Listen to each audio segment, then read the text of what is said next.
The sun has already dipped below the 7 hills of the city.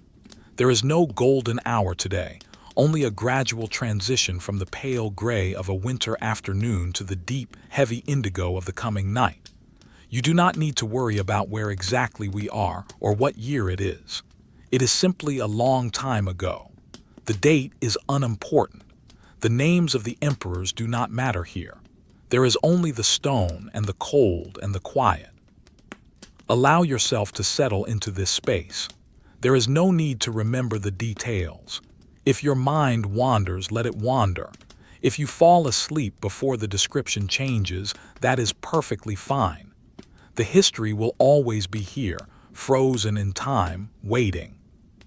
We are standing on a cobblestone street in Rome. It is January. The air is not just cold, it is damp. It is a heavy, clinging cold that settles into the woolen fibers of tunics and cloaks. The stones underfoot, large polygonal blocks of basalt, have held unto the chill of the previous night, and now, as the light fails, they seem to radiate that cold upward. Imagine the sound of sandals on these stones. Not a sharp click, but a dull, shuffling sound. The leather is stiff with the cold. The few people walking home are moving slowly, heads bowed against the slight breeze coming off the Tiber River. There is no urgency. The work of the day is done. The shops are closing. We move away from the street and toward a small, unassuming structure. It is not a grand temple. It is not a palace. It is a ludus literarius, a primary school. But in this era, a school is not a large building with hallways. It is often just a shop front or a pergola, a lean-to extension attached to a larger building, separated from the street only by a heavy curtain. Tonight the curtain is drawn shut to keep out the winter air. Let us step inside. The air here is thick. It smells of old wood, unwashed wool, and the faint, oily scent of olive lamps burning low. It is a small space. The floor is packed earth, hard and uneven. In the corner, a small brazier burns. It is filled with charcoal, glowing with a dull red heat. It does not provide much warmth, only a small circle of heat that barely reaches the center of the room. Occasionally, the charcoal shifts with a soft clinking sound, sending a few sparks drifting upward before they vanish into the shadows. There are no children here right now. They have gone home for the evening, but the evidence of their day remains. We are here to look at the objects they left behind. We are here to observe the stillness of their tools. On a low wooden bench, rough-hewn and worn smooth by years of use, lies a stack of tablets. These are tabulae. They are the notebooks of the ancient world. Let us look closely at one. It is made of wood, perhaps beech or fir. It is a rectangular frame about the size of a modern book, but heavy. The wood is dark, stained by the oils of many hands. In the center of the wood, a rectangle has been hollowed out, and inside this hollow there is wax. Beeswax. In the winter, the wax is hard. It is a dark, almost black color, mixed with lampblack or charcoal dust so that the letters scratched into it will stand out clearly against the lighter wood underneath. But right now, there is no writing. Or rather, the writing has been smoothed away. Imagine the texture of that cold wax. It is smooth, almost like polished stone, but with a slight drag to it. If you were to run your thumb over it, it would feel waxy and cold. It is unforgiving in this temperature. When the students arrive in the morning, the wax will be brittle. They will have to warm the tablets near the brazier or hold them close to their bodies, just to soften the surface enough to write. But now it is frozen in place, a flat black sea of wax. Beside the tablet lies the stylus. It is a simple tool, a thin rod of iron.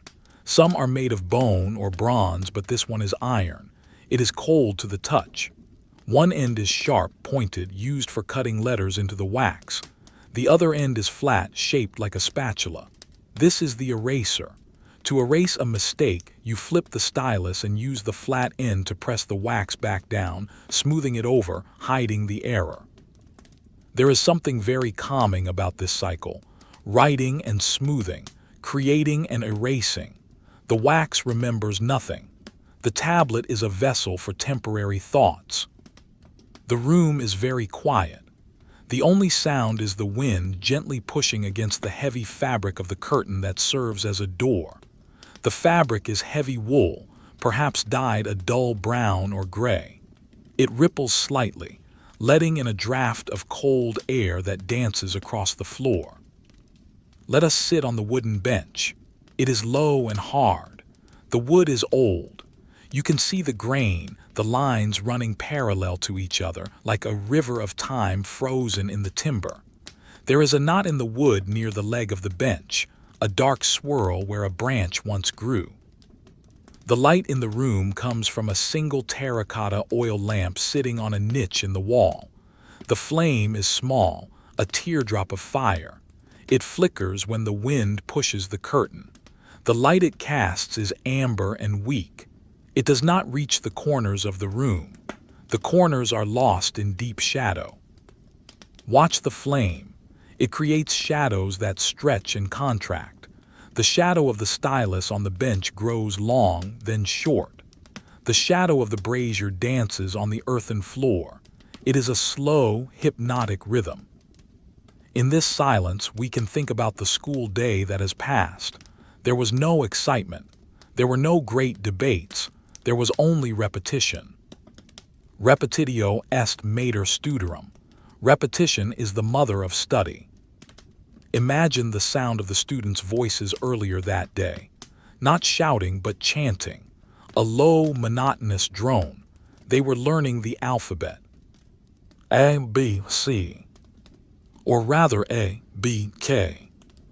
They did not learn the names of the letters first. They learned the shapes, then the sounds, then the combinations. Bas, B, Bi, Bo, Boo. Over and over again. The teacher, a man tired from years of the same routine, would sit on his chair, the cathedra, and dictate. The students would hold their cold styluses, their fingers stiff, and scratch lines into the wax.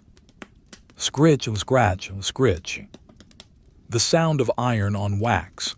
A dull, friction-heavy sound, not like a pen on paper. It requires pressure. It requires effort. In the winter, the wax resists. The stylus slips. The hand cramps. But now there is no scratching. There is only the memory of the sound. The tablets are stacked neatly. The day's work has been smoothed away with the flat end of the iron rod. The wax is ready for tomorrow. It waits. Let your attention drift to the walls of the room.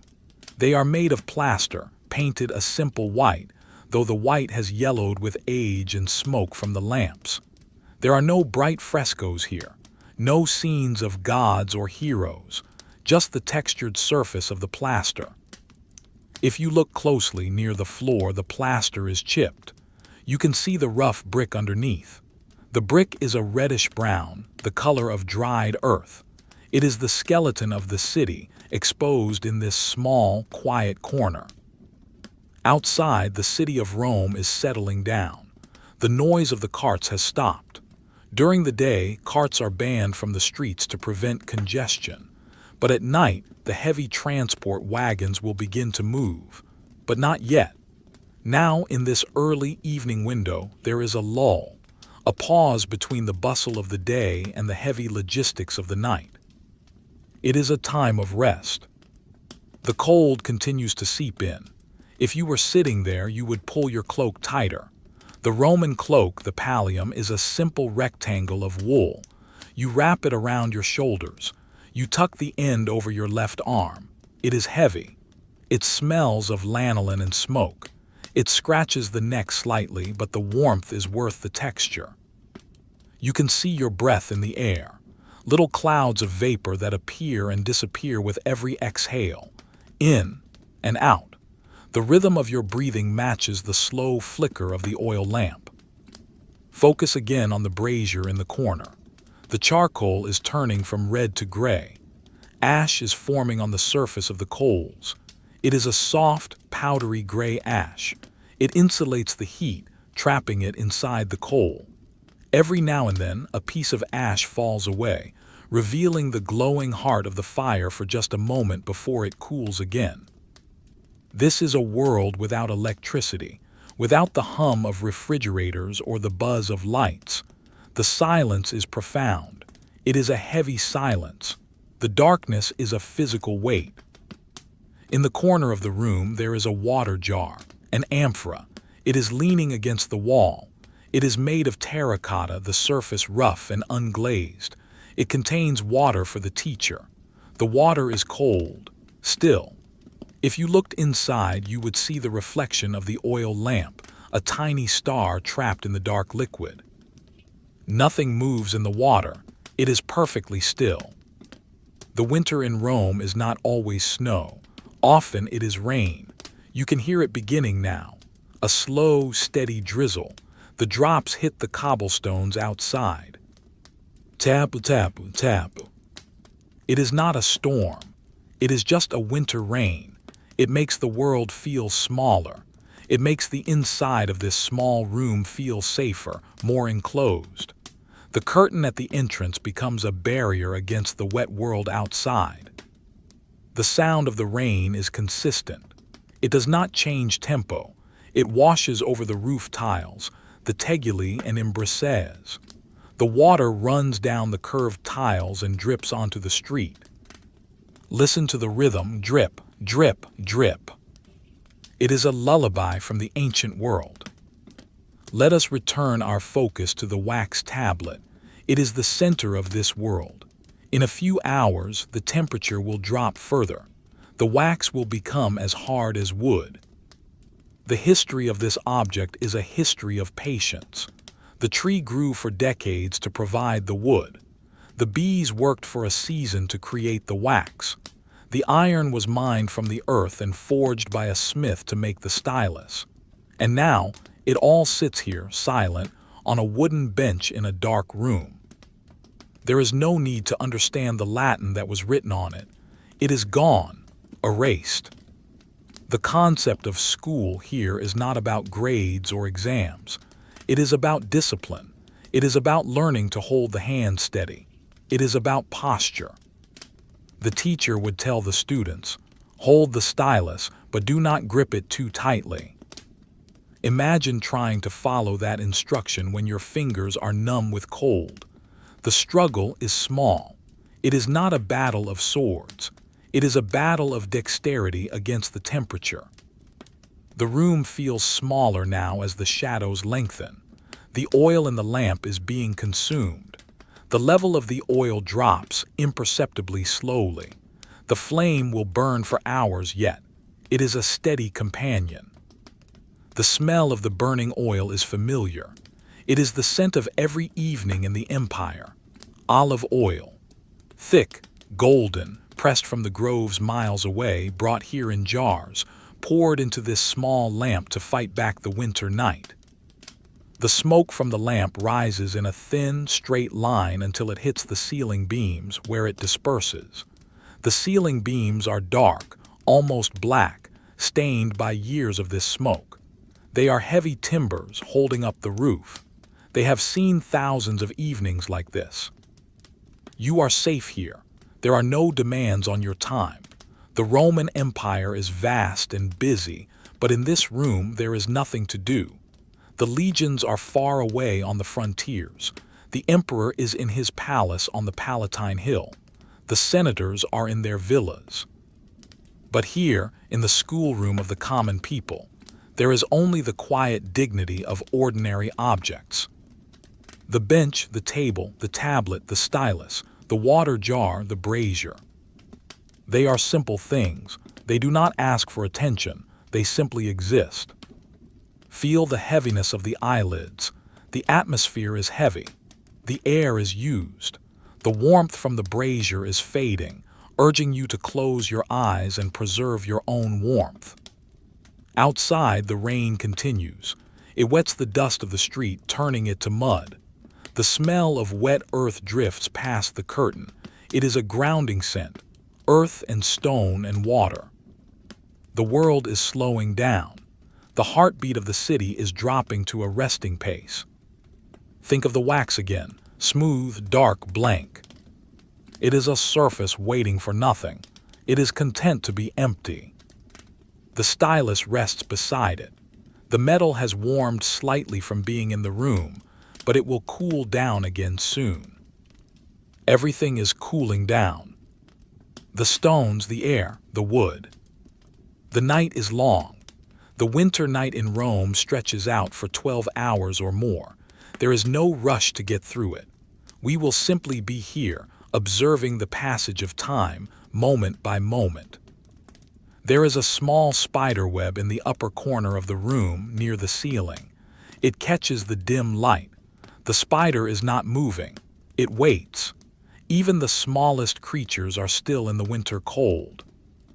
The texture of the darkness is soft. It is not a scary darkness. It is a velvet darkness. It wraps around the room like a blanket. You can let go of the day. You can let go of the modern world. You are here in the quiet, damp safety of a Roman winter evening. The rain taps on the roof. The charcoal shifts in the brazier. The oil lamp flickers. And the wax tablet remains smooth. We will stay here for a while longer, watching the shadows. There is no next that needs to happen immediately. But when we do move, we will move slowly. We will look at the other parts of this life. We will look at the ink. We will look at the papyrus. We will look at the morning routine. But for now, just the evening, just the stone and the cold. The stillness is absolute. The night has deepened. The transition from evening to true night is complete. Outside the ludus, the city of Rome has undergone a shift in rhythm. The walking traffic has ceased. The sandals and the voices are gone. In their place, a low, distant rumble begins to emerge from the main avenues. It is the sound of the heavy transport wagons, the plaustra. By imperial decree, these great carts, laden with timber, stone, and wine, are only permitted to move through the streets after dusk. But here, in the side street, the rumble is faint. It is a vibration in the floor rather than a noise in the air. It is a reminder that the empire never truly sleeps, even if this room does. We are still inside the schoolroom. The temperature has dropped another degree. The air is crisp, almost brittle. The charcoal in the brazier has burned down to a glowing heart, covered in a thick blanket of gray ash. The heat it offers is minimal, a mere suggestion of warmth in a world of stone cold. Our attention moves from the student's bench to the teacher's table. It is slightly higher, slightly larger, but equally worn. On this table sits an object of great importance, yet humble appearance. It is the inkwell, the atramentarium. It is made of bronze, heavy and cool. It is a double-barreled cylinder, two small pots joined together. One side is empty. The other holds the black liquid. Let us look into the ink.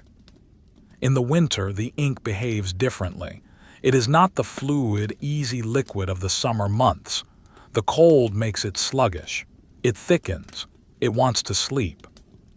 The ink atramentum is a simple mixture, but it requires care. It is made from soot. The Romans call it fuligo. It is the lampblack collected from the burning of resinous wood or pitch. It is the very essence of fire, cooled down and captured. To this black dust they add gummy, usually from the acacia tree, and water. Tonight, the teacher must prepare the ink for the morning. If he leaves it, it will freeze or dry into a useless paste. Imagine the hand of the teacher reaching for a small jar of water. The movement is slow. The joints are stiff. The sound of the water pouring into the bronze inkwell is delicate. Splishy. A tiny amount, just enough to wake the sleeping soot. He takes a small stick, perhaps a splinter of pine, and begins to stir. Clink, scrape, swish. The sound is rhythmic. The stick scrapes against the bronze bottom of the well. The mixture resists at first. The gum is hard from the cold. The soot has settled. It is a thick black mud. Watch the swirl of the black liquid. It is darker than the night outside. It absorbs the light from the oil lamp. It does not reflect it. It is a void in the cup. As the stirring continues, the liquid begins to loosen. It folds over itself. It is a slow, hypnotic motion, round and round. There is no rush. The ink must be smooth. If there are lumps, the writing will be jagged. If it is too thin, it will run on the page. It must be perfect. The smell of the ink rises. It is a faint, earthy smell. It smells of burnt wood and sweet gum. It is an ancient smell. It is the smell of recorded history. Beside the inkwell lies the writing surface. Not the wax tablets of the children, but the material of the adults, the material of the books. Papyrus. It sits in a roll, a volumen. It is pale yellow, the color of dried wheat. It comes from far away, from the marshes of the Nile in Egypt. It has traveled thousands of miles to be here, on this cold table in Rome. Let us look closely at the texture of the papyrus. It is not like modern paper. It is not a uniform white sheet. It is made of strips of the papyrus reed, laid side by side.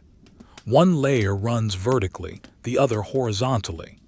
They are pressed together, their own natural juices acting as glue, then dried in the sun and polished with ivory or shell. If you look very closely in the dim light of the lamp, you can see the grid. The horizontal lines, the recto side, are where the writing goes. The vertical lines, the verso, are on the back. The surface is textured. It has a grain. It is organic. It feels like a dried leaf, brittle and fibrous. In this humidity in the damp Roman winter, the papyrus softens slightly. It becomes less prone to cracking, but it also absorbs the ink differently. If you were to touch it, it would feel cool and dry, with a slight roughness. It makes a distinct sound when unrolled. Crinkle, rustle. It is a dry, whispering sound, like dry grass blowing in the wind. The teacher unrolls a small section. He places a weight on the corner to keep it flat. The weight is a small stone, polished smooth by the river. Now look at the pen, the calamus. It is not a feather quill. That will come centuries later. This is a reed, a simple dried stalk of river reed hardened by heat. It is light, hollow, and strong. The teacher picks it up. He inspects the tip. It has become dull from use. It needs to be sharpened. He reaches for his knife. The scalprum. It is a small iron blade kept sharp on a whetstone. The sharpening of the pen is a ritual of silence. First, the inspection. He rotates the reed in the amber light. He looks for the split in the nib. Is it too wide? Is the point too soft? Then the cut. A slice. A tiny shaving of dried reed falls to the table. It curls like a shaving of wood. A slice. Another piece. The sound is crisp. The reed is dry and brittle. The knife cuts through it with a satisfying snick. He shapes the point. He creates the split in the center that will hold the ink. It requires precision. The light is dim, so he must lean in close. His breath fogs in the air, a momentary cloud that vanishes before it touches the table. He tests the nib on his thumbnail. He presses it gently. If it spreads just right, it is ready. The preparation is slow. There is no deadline. The morning is hours away. The students are asleep in their beds. The city is occupied with the business of stone and timber. The teacher dips the reed into the ink. Dip. He holds it there for a moment, letting the black liquid flow into the hollow of the reed. Capillary action. The liquid climbs up the tube. He lifts the pen. A single drop of ink hangs from the tip. It is heavy. It falls back into the pot with a silent plop. He brings the pen to the papyrus, but he does not write yet. He hovers. He watches the shadow of the pen on the paper. The cold is a physical presence in the room. It seeps through the soles of sandals. It creeps up the legs of the table. The bronze of the inkwell is freezing to the touch. If you were to touch it, it would sting. The teacher wraps his cloak tighter. He blows on his fingers. Hua. The warm breath brings a moment of relief to the stiff joints. Writing in winter is a physical endurance. The Romans complain of it often. The poet Martial wrote of snow and ice, of the ink freezing in the jar. The ink stands sluggish, he might think. The water turns to ice. But tonight, it is just liquid enough. Let us widen our gaze to the rest of the room again. The shadows have shifted. The oil in the lamp is lower. The flame is settling into a steady, small burn. It is conserving itself. The silence is broken only by the sound of the rain outside, which has changed tone. It is softer now. Perhaps the temperature has dropped enough that the rain is turning to sleet. Tinka, tinka, tinka. Tiny ice pellets hitting the roof tiles. A sharper sound than the rain. It confirms the cold. Inside, the smell of the room is stagnant. Old dust, the metallic tang of the ink, the damp wool. It is a closed ecosystem. The teacher places the pen down. He does not write a poem. He does not write a history. He simply tests the flow. He draws a single line on a scrap piece of papyrus. A black line. It glistens in the lamplight. It is wet. It sits on top of the fibers for a moment before sinking in. As it dries, it will turn from glossy to matte. Watch the ink dry. It takes time in the cold, damp air. The water must evaporate into the heavy atmosphere. The line remains wet for a long time. 1 minute, 2 minutes. It is a simple line. No meaning, just a test. This is the reality of the ancient world. It is not always marble statues and grand speeches. It is a man in a cold room, checking his tools, ensuring that the black water will flow when the sun comes up. The routine is comforting. It happens every night. The mixing, the sharpening, the testing. There is a sense of solitude here that is absolute. The teacher is the custodian of the letters. He guards the alphabet while the city sleeps. The heavy wagons outside are getting closer. The rumble is slightly louder. You can hear the wooden wheels grinding against the basalt paving stones. Stone on stone. A deep, vibrating groan. Grrrrrmmm. It passes slowly, the oxen moving at a plodding pace, the drivers walking silently beside the beasts. They do not shout. It is night. The vibration shakes the liquid in the inkwell. Tiny ripples appear on the surface of the black ink. Concentric circles that expand and hit the bronze walls, then bounce back. The ripples slow down. The wagon passes. The silence returns. The ink becomes still again, a black mirror. We stare into that black mirror. It is deep. It is restful. It demands nothing. The papyrus waits. The texture of the reeds is visible in the grazing light. Crosshatch patterns. Nature engineered into a surface for thought. But tonight there are no thoughts, only the materials. The reed pen rests on the table. The knife rests beside it. The shavings of the reed lie scattered like tiny fallen leaves. The scene is a still life, natura morta. You can feel the heaviness of the air. It presses down gently. It is a blanket of atmosphere. The humidity makes everything feel slightly damp. The wood of the table feels damp. The wool of the cloak feels damp. It is the kind of cold that makes you want to curl up and be still, to conserve energy, to do nothing. And there is nothing to do. The ink is mixed. The pen is sharp, the paper is ready. The work is done. Now there is only the waiting, the slow passage of the night hours. The flame flickers once, a draft from under the door, then it steadies. The shadows on the wall are soft and blurred. There are no sharp edges in this light. Everything is fuzzy. Everything is merging into the darkness. The red glow of the brazier is almost gone, just a faint, dying heat. The ash is dominant now.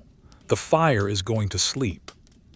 We will stay here by the table for a moment longer, watching the ink, watching the drying line on the papyrus. It is finally dry. The gloss is gone. It is now a permanent part of the fiber. A permanent mark in a temporary world. The breathing of the room is slow. The building itself seems to breathe. The timber expands and contracts with the temperature changes. The stones settle. Creak. A rafter settles overhead. A wooden sound, familiar, safe. We are deep in the Roman night. The year does not matter. The emperor does not matter. Only the cold and the ink and the quiet. Let your mind rest on the tip of the reed pen. The focus point is small, sharp, ready. But motionless. The rain has stopped. The sleet has stopped. Now there is only the wind, a low whistle through the eaves. The city waits for dawn, but dawn is far away. We are suspended in the dark hours. Deep breath in, deep breath out. The ink is black, the night is long. The ink is dry. The papyrus has been rolled back up, the fibers whispering against each other as they curl into a cylinder. The reed pen lies still. The room, the ludus, is now completely dormant. The business of education has been put away. We turn away from the table now. In the back of this small shop-front school, there is a shadow deeper than the others. It is a vertical shadow. It is a ladder. In the Roman world, space is precious. The teacher does not have a villa. He does not have a separate house with a garden. He lives here, inside the school. Above the classroom, built into the high ceiling of the ground floor, is a mezzanine, a loft. The Romans call it a pergola. It is a wooden platform inserted into the space to create a second floor where there was none. This is where the night ends. We approach the ladder. It is made of pine. The wood is old, darkened by years of smoke and the oils from human hands. The rungs are polished smooth in the center where feet have stepped night after night, year after year. Imagine the sound of the ascent. Creak. The wood complains under the weight. It is a dry, weary sound. Creak. Step by step, the climb is slow. There is no rush to reach the top. The air gets slightly warmer as we climb. Heat rises. The faint warmth from the brazier below has drifted up here, trapped against the ceiling. It is not hot, but it is less biting than the air on the stone floor. We reach the top. The loft is small. The ceiling is low, so low that a grown man cannot stand upright. He must stoop. He must crawl. It is a burrow, a nest. The floor here is not stone. It is wooden planks, wide, rough planks with gaps between them. Through the gaps you can see thin slivers of the room below, but down there it is dark. Here in the loft the space is intimate. It smells of old timber and straw. This is the scent of sleep in the ancient city. The only furniture here is a bed, a lectus. Let us look at the bed. It is not a soft, plush mattress like we know today. It is a frame of wood raised on 4 short legs. Across the frame, a web of ropes has been stretched. Not metal springs, but organic ropes made of hemp or gut. They are pulled tight, woven in a grid pattern to support the sleeper. Over time, the ropes stretch. They sag in the middle. They cradle the body in a curve. On top of the rope sits the mattress, the torus. It is a simple sack of heavy linen. It is coarse to the touch. It is durable, Inside, it is stuffed. In a wealthy house, it might be stuffed with wool from Gaul or feathers from geese. But this is a teacher's bed. It is stuffed with straw, or perhaps dried reeds from the riverbanks, or bean shucks. Imagine the sound of sitting on such a bed. Rustle, crunch. The straw shifts. It is a noisy filling.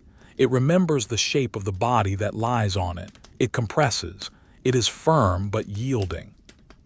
The bed is piled with blankets. It is winter and the loft is drafty. The roof tiles are just a few feet above our heads. The cold presses down from the sky. The blankets are heavy wool. They are dyed in dark colors, browns, dull reds, grays. They are not soft. They are scratchy. They are felted thick to trap the air. Let us examine the texture of the top blanket. It is a ludus. It is thick, shaggy, almost like a rug. It weighs heavily on the legs. This weight is comforting. It anchors the sleeper to the bed. It creates a cocoon.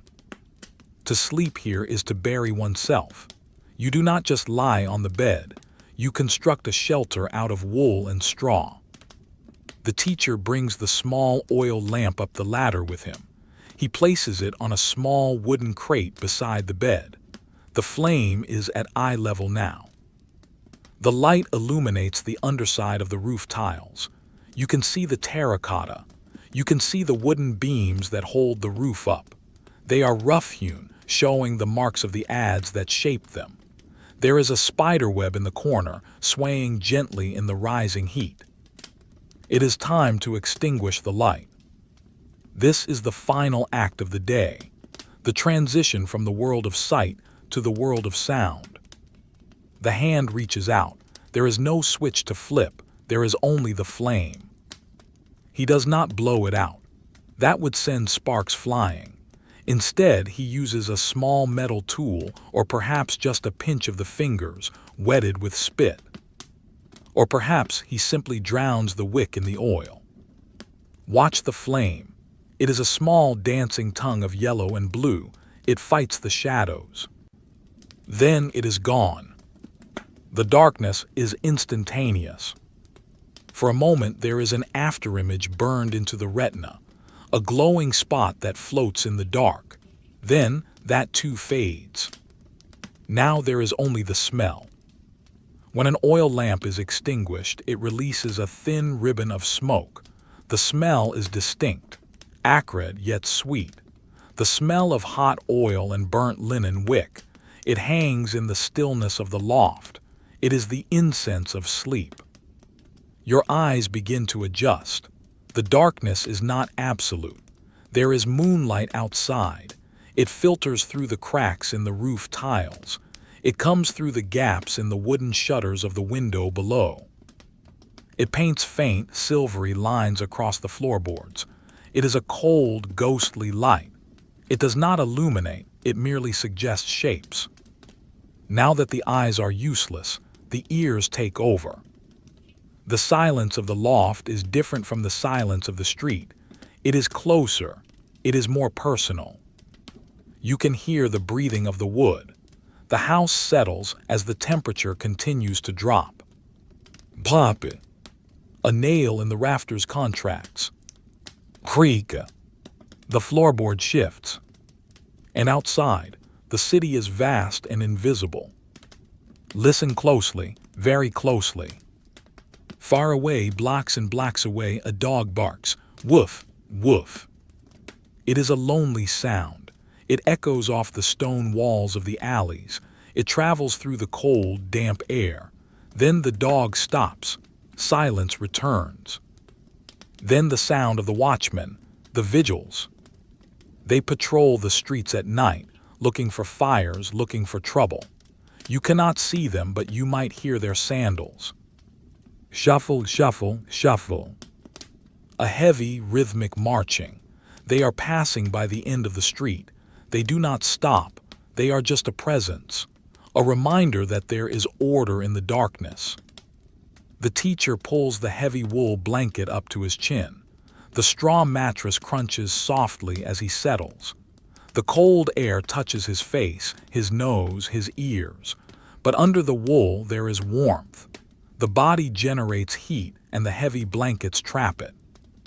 It is a slow warming process. First the chest, then the legs, then the feet. The cold pockets in the bed are slowly conquered. Lie there in the dark. Feel the weight of the wool. Feel the scratchiness against the skin. It is not uncomfortable, it is real. It is grounding. The roof is just above. If it were raining hard, the sound would be deafening. But now the rain has stopped. There is only the wind. The wind plays the roof like an instrument. It whistles through the gaps in the tiles. Whoa! A low, mournful note. It rises and falls. It reminds you of the cold outside, which makes the warmth inside feel even more precious. The concept of time begins to dissolve. In the ancient world, night is divided into 4 watches, the vigiliae. We are likely in the first watch, or perhaps entering the second. There is no clock ticking. There is no glowing digital display. There is only the rhythm of the city and the rhythm of the body. The mind drifts. Thoughts of the day, the wax, the ink, the students, the letters begin to fragment. They lose their coherence. The letter floats in the darkness, the shape of the stylus, the black surface of the ink. They are just images now. They require no action. The breathing slows down. In, out. In the loft, the air is still. The dust motes that danced in the lamplight are now suspended in the dark, invisible and motionless. This is a space of suspension, between the ground and the roof, between the day and the tomorrow. The Romans believed that sleep was the brother of death, somnus and mors, but here it is not a scary thought. It is a gentle resignation, a surrender to the necessity of rest. The body is tired. The stone streets are hard on the legs. The cold is hard on the joints. The bed offers relief. The tension in the shoulders releases. The grip of the hand which held the stylus all day relaxes. The fingers uncurl. The straw mattress molds to the shoulder. It supports the weight. There is a sense of safety in this small, cramped loft. The walls are close. The ceiling is low. You are tucked away, hidden from the empire. The legions are marching on the Rhine. The ships are sailing from Alexandria. But here, in this wooden box above a shop, nothing is moving. There is only the slow, heavy feeling of upcoming sleep. Let us stay with this feeling. The feeling of heavy limbs. The feeling of the cold nose and the warm body. The smell of the extinguished lamp is fading now, replaced by the smell of the old wood and the wool. Sometimes, a mouse might skitter across the floorboards. Scritch, scratch, scritch. Tiny claws on wood, it stops, it listens, it runs again. It is not a pest. It is just another inhabitant of the night. It goes about its business in the dark. It finds a crumb of bread dropped earlier. It carries it away. Silence returns. The darkness feels thick like a liquid. You are floating in it. It is a darkness that has existed for centuries. The same darkness that covered the Republic. The same darkness that covers the Empire. It is indifferent. It is peaceful. The temperature in the room equalizes. The heat from the brazier below is gone. Now the room is simply cold, but the nest of blankets is secure. You can imagine the heavy eyelids closing. The visual world is turned off. There is no need to see anything else. The ladder stands vertical in the dark, leading down to the empty classroom. The tables are empty. The benches are empty. Everything is exactly where it should be. There is a profound sense of enough. The day was enough. The warmth is enough. The quiet is enough. We will wait here in the loft for a while. We will listen to the wind. We will let the night settle fully into its middle hours. The city of Rome is a sleeping giant, and we are a tiny speck within it, resting in a wooden nest, covered in rough wool, breathing the cold, damp air. Drifting, floating, resting. The wind dies down, even the wood stops creaking, the stillness is total. Deep breath in, deep breath out. The loft holds us, the night protects us. We leave the sleeping teacher in his loft. We leave the smell of the extinguished lamp and the scratchy wool blankets. We pass back down the ladder, through the dark classroom, and slip through the heavy curtain that separates the school from the outside world. We are back on the street, the via. The transition is sharp. Inside, the air was still and smelled of humans. Outside, the air is moving. It is a slow, drifting current of cold night air. It smells of wet stone, river mud from the Tiber, and the faint, clean scent of ozone from the earlier sleet. The street is empty. The narrow canyon of buildings rises up on either side.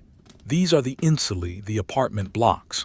They are dark towers of brick and timber rising 3, 4, or 5 stories into the night sky. Most of the shutters are closed tight against the winter. Occasionally, a faint glow seeps from a crack in a shutter, a nightlight burning for a sick child or a scholar working late. But mostly, the facades are cliffs of shadow. We are standing on the basalt paving stones. These are the basalt, large polygonal blocks of volcanic rock. They fit together like a puzzle, but not perfectly. There are gaps between them where the dirt has packed in. The rain has washed the stones clean. They glisten in the moonlight. They look like the backs of sleeping tortoises. Hard, smooth, cold. If you look down the street, the perspective lines vanish into the darkness. There is no movement, no cats, no rats. It is too cold even for the scavengers. But there is a sound. It is a constant, steady sound. It has been there all along, underneath the silence of the city. It is the sound of water. Let us walk toward it. Our movement is weightless. We float over the cobblestones. At the corner of the street, where 2 narrow alleys meet a slightly wider avenue, there is a structure. It is a public fountain. The Romans call it a lacus. It is not a grand fountain with statues of tritons blowing shells. It is a neighborhood utility, a functional object. It is a rectangular basin made of travertine stone. The stone is pitted and textured, a creamy white color that looks gray in the moonlight. Fed by a lead pipe, a fistula that comes from the wall of the adjacent building, a steady stream of water pours into the basin. This is the heartbeat of the neighborhood. Let us stand by the fountain. The water does not stop. The Romans do not have faucets to turn off. The water flows continuously, 24 hours a day, 7 days a week, year after year. Watch the spout. It is a simple stone face carved into the wall. Perhaps it was once a lion or a river god, but time and water have eroded the details. Now it is just a smooth, rounded shape. From the mouth of this stone shape, a clear, cylindrical rod of water falls. A splash. It hits the surface of the water in the basin. The sound is complex. There is the low thrum of the water falling, a bass note, and there is the high-pitched tinkling of the droplets splashing outward, the treble notes. It is white noise, natural, chaotic, yet perfectly rhythmic. The water is freezing. It has traveled miles to get here. Think of the journey this water has taken. It likely comes from the Aqua Marcia, the aqueduct known for its cold, clear water. It started in the springs of the Anio Valley, high in the hills, far to the east. It entered the stone channel of the aqueduct. It flowed through darkness underground for miles. It crossed valleys on high arches, carried by gravity alone. A gentle, calculated slope. The Roman engineers calculated the gradient perfectly so the water would not rush too fast and damage the channel, nor too slow and stagnate. It flowed at a walking pace, a steady, relentless march of water. It passed through the settling tanks, where the sediment dropped to the bottom. It passed through the distribution castles, the Casellum Aquae, at the city gates. It was divided into smaller and smaller pipes. And finally it emerges here, on this street corner, in the middle of the winter night. It has not seen the sun for days. It is the blood of the earth, cold and pure.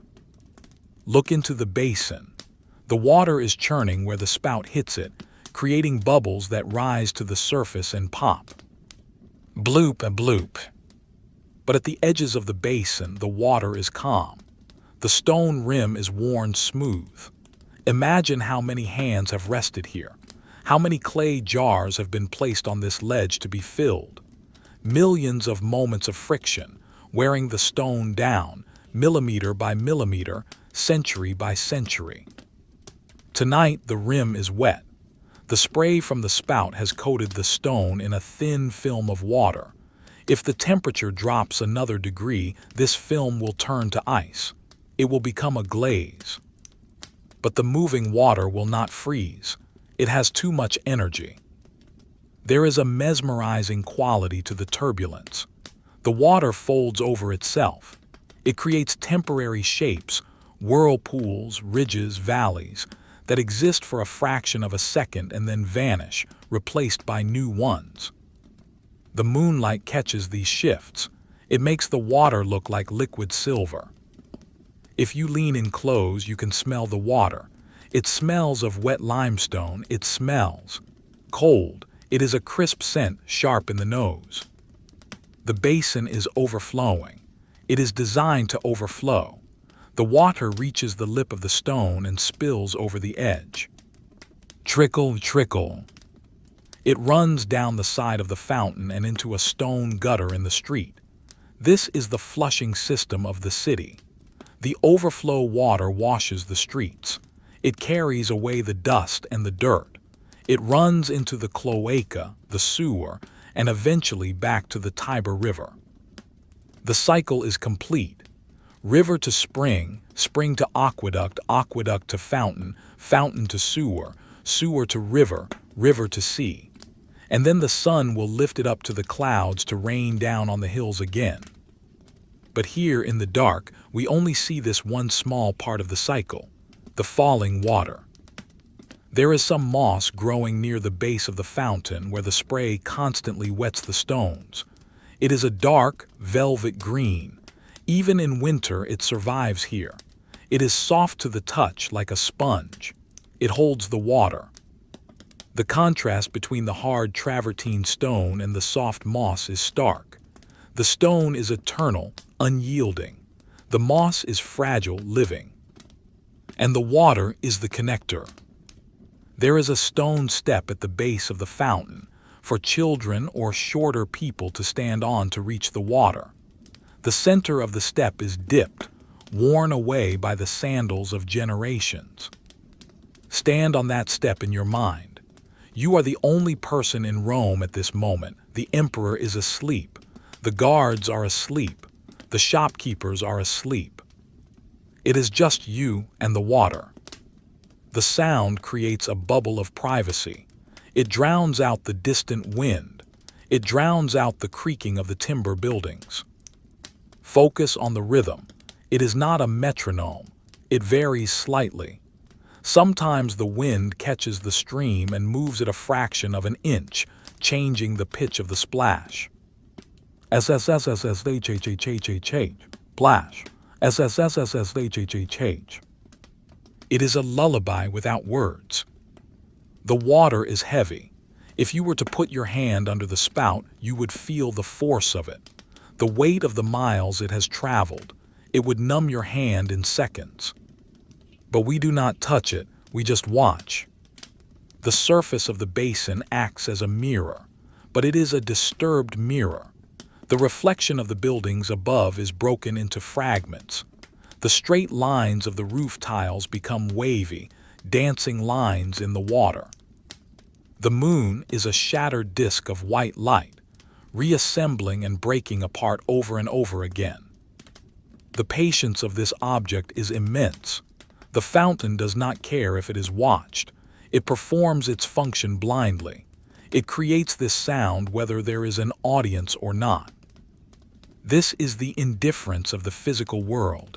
It is comforting. It means the world holds together without our effort. We can let go and the water will still flow. The gravity will still hold. The stone will still endure. Let your gaze drift from the water to the gutter below. The water runs in a clear, shallow stream over the cobblestones. It finds the path of least resistance. It flows around the edges of the basalt blocks. It glimmers in the dark, a vein of silver in the black street. Farther down the street, the wind picks up a fallen leaf. It is a brown, dry leaf, perhaps from an oak tree on one of the hills. It skitters across the stones. Scritch, scritch. It hits the stream of water in the gutter. It stops. It is caught by the current. It begins to float. It moves silently away, carried by the overflow, disappearing into the shadows down the road. Gone. The street is still again. The cold seems to intensify as the night stretches on. The stone of the fountain radiates the chill. The air around it feels denser.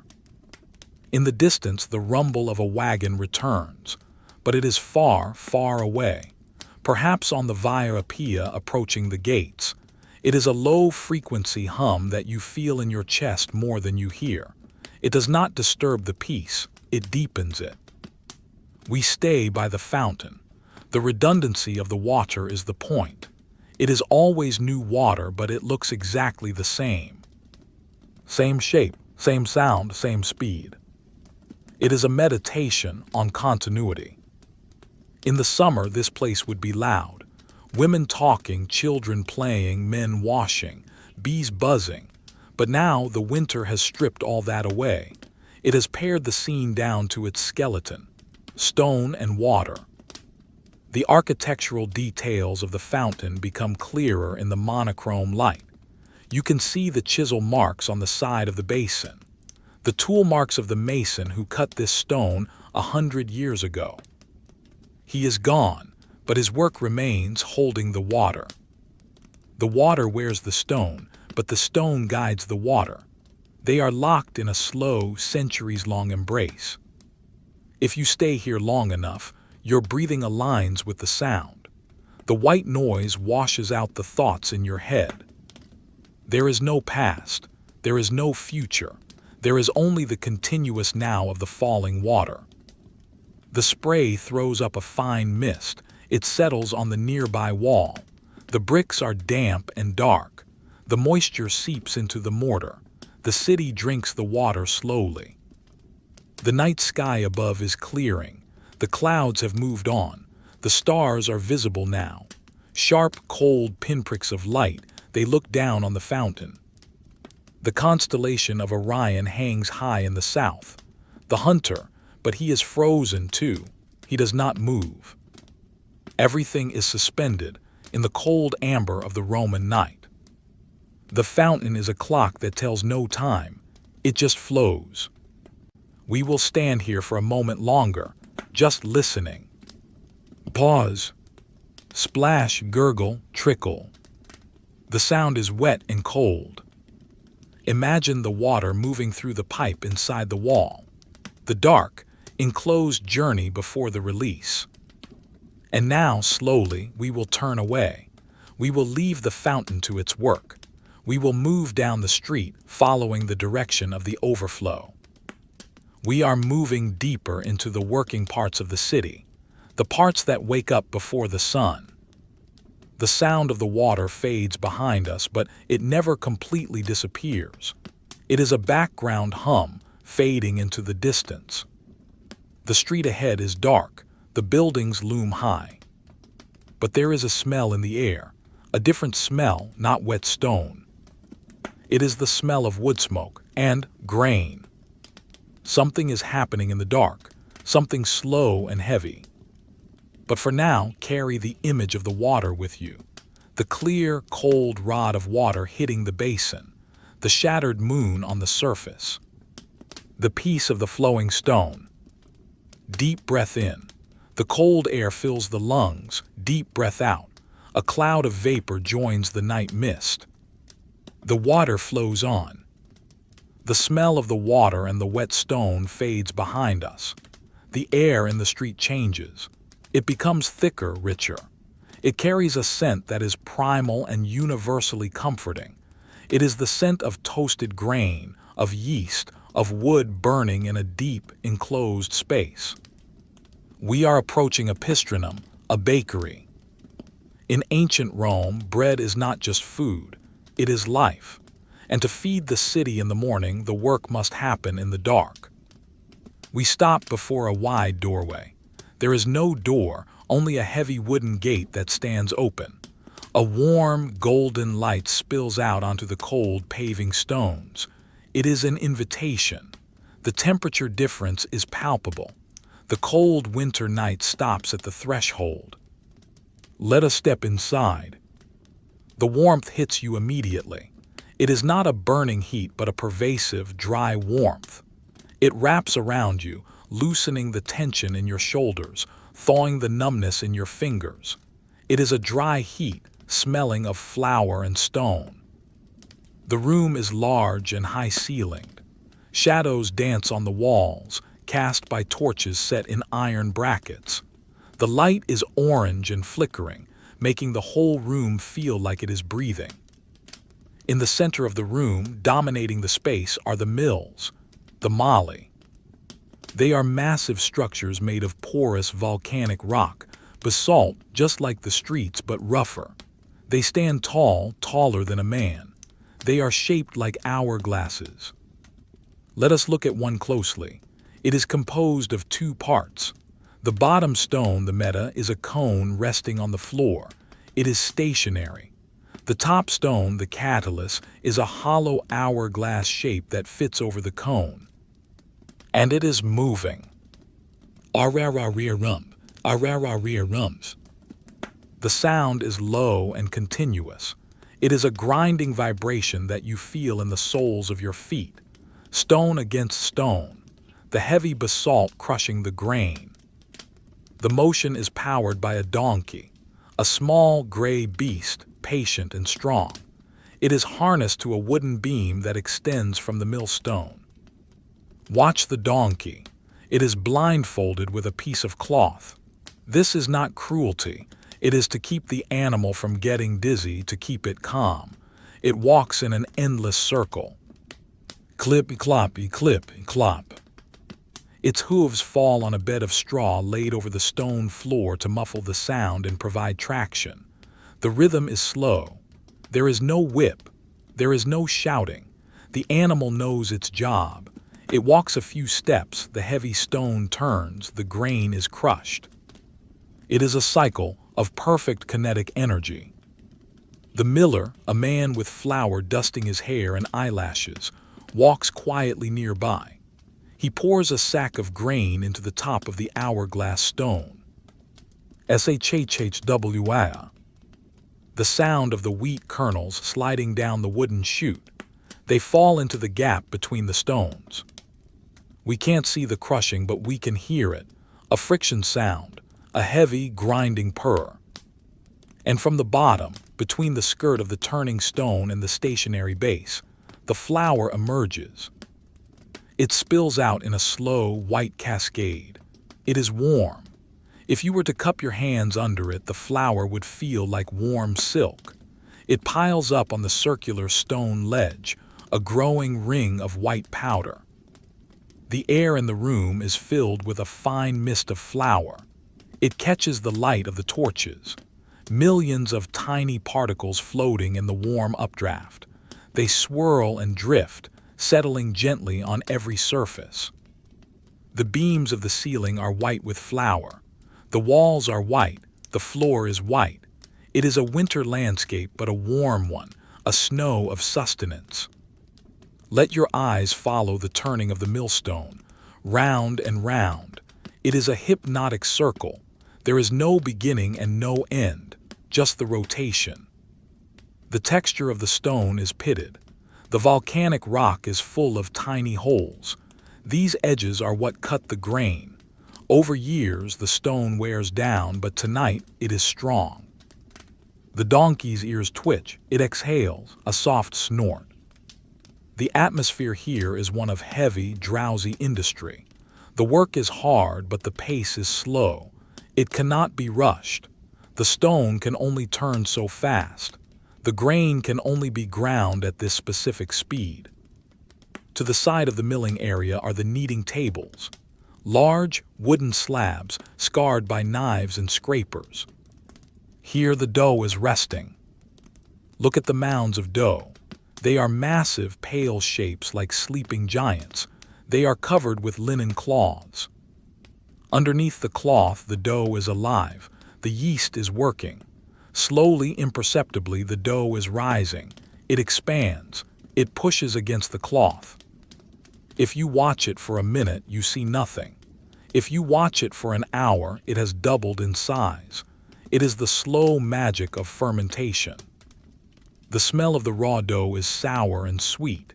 It cuts through the dry smell of the flour.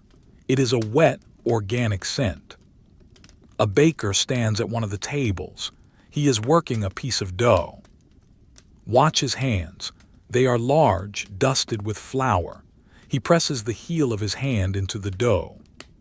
Thumping. He folds it over. Swishy. He presses again. Thumping. It is a rhythmic massage. He is developing the gluten, the structure of the bread.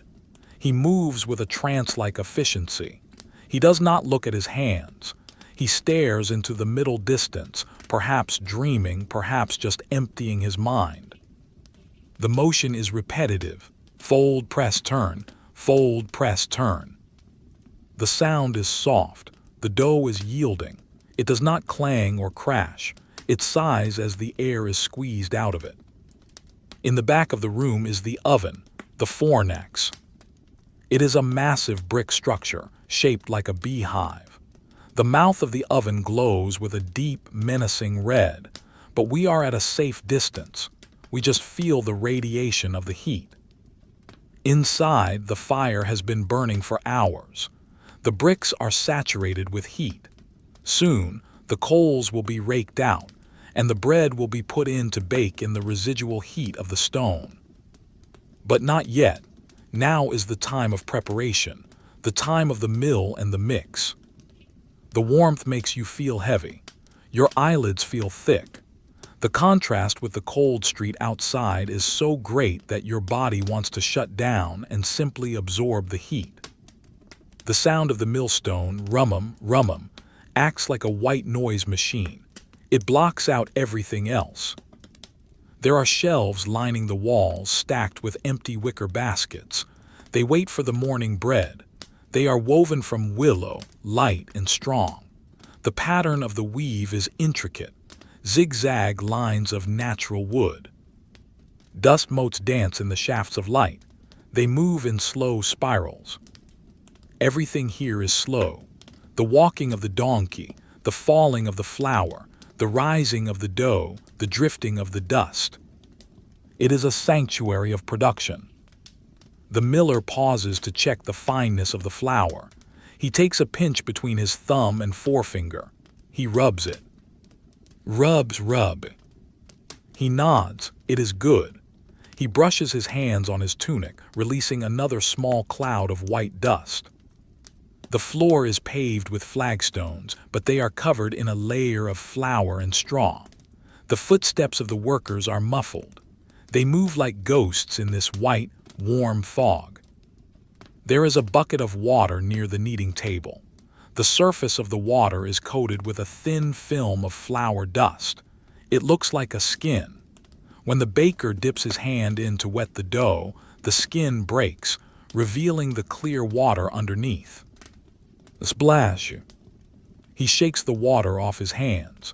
Droplets fly and hit the floury table, creating tiny craters in the dust. The visual texture of this room is soft. The edges are blurred by the airborne flour. The light is diffused. It is a dreamlike quality. The donkey reaches the end of its circuit and begins another. It never stops. It is the engine of the city. Without this slow, circular walk, there is no bread. The animal's coat is dusty. Its eyelashes are white. It blinks slowly. We can lean against a pillar in the shadows. The brick is warm against our back. The heat seeps into our clothes. It finds the cold spots, the lower back, the ankles, and gently erases them. It is a soporific heat, a heat that makes you want to curl up in a corner on a pile of empty sacks and sleep. And indeed, in the corner, a young apprentice is doing just that. He is curled up on a heap of grain sacks, fast asleep. His chest rises and falls. He is undisturbed by the noise. To him, the sound of the mill is the sound of safety. The rhythmic clop-clop of the donkey is his heartbeat. We watch him sleep. It reminds us of how tired we are. The piles of grain sacks are stacked high against the wall, burlap sacks, rough and textured. They are filled with wheat from Sicily, from Africa. The grain inside is heavy. The sacks slump under their own weight. If you were to rest your head on one, it would be hard, like a bean bag. But it would smell of the summer sun that grew the grain, a memory of warmth trapped in the kernel. The fire in the oven pops. A log settles. Sparks fly up the chimney, vanishing into the soot-darkened flue. The light in the room shifts slightly as a torch burns down. The shadows lengthen, then shorten again as the flame finds a pocket of pitch. The circular motion of the millstone is the center of the universe here. It draws the eye. Round and round. The physics of it are simple: weight and rotation. The flour piles up, a white mountain that never stops growing. The baker takes a metal scraper. He scrapes the wooden table. Scrape. It is a clean, satisfying sound. He gathers the bits of dough and incorporates them back into the main mass. Nothing is wasted. The dough is smooth now. It looks like skin. Pale, soft skin. It is ready for its long rest. He covers it again with the heavy linen cloth. He pats it gently. Sleep, the gesture seems to say. The room settles into a steady state. The initial bustle of preparation is over. Now, it is just the grinding. The long wait for the dough to rise. The donkey walks, the stone turns, the flour falls. It is a machine made of flesh and stone. The warmth is constant. It does not fluctuate like the wind outside. It is a solid block of heat. You can taste the flour in the air. A faint, starchy taste on the tongue. It is not unpleasant. It is the taste of sustenance. We will stay here for a while, bathed in this orange light and white dust. There is no need to speak. The workers do not speak. They communicate with nods and gestures. The noise of the mill makes speech unnecessary. Besides, it is the middle of the night. It is a time for introspection, not conversation. Watch the shadow of the millstone on the wall. It stretches out, long and distorted. It looks like a giant wheel turning in the sky. The pacing of the donkey is perfectly even. It has found a rhythm that it can sustain for hours. It is a trance. We enter that trance with it. Step, step, step, turn. The world outside, the cold fountain, the dark school, the empty streets, feels very far away. Here, there is only the warm womb of the bakery.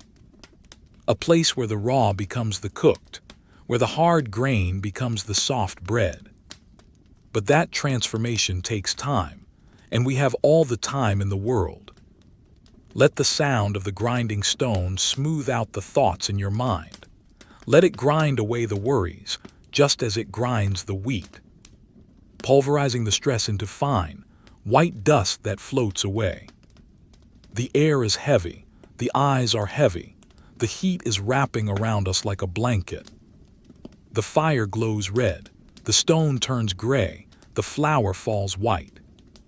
Deep breath in, smell the yeast, deep breath out, release the cold. We are safe in the warmth of the pistrinum. We step away from the warm, flour-dusted air of the bakery. We step back out into the night. The cold is shocking for a moment, tightening the skin, but we do not stay in it for long. We are moving toward another source of heat, but this one is different.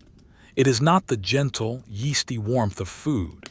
It is the intense, subterranean heat of water and stone.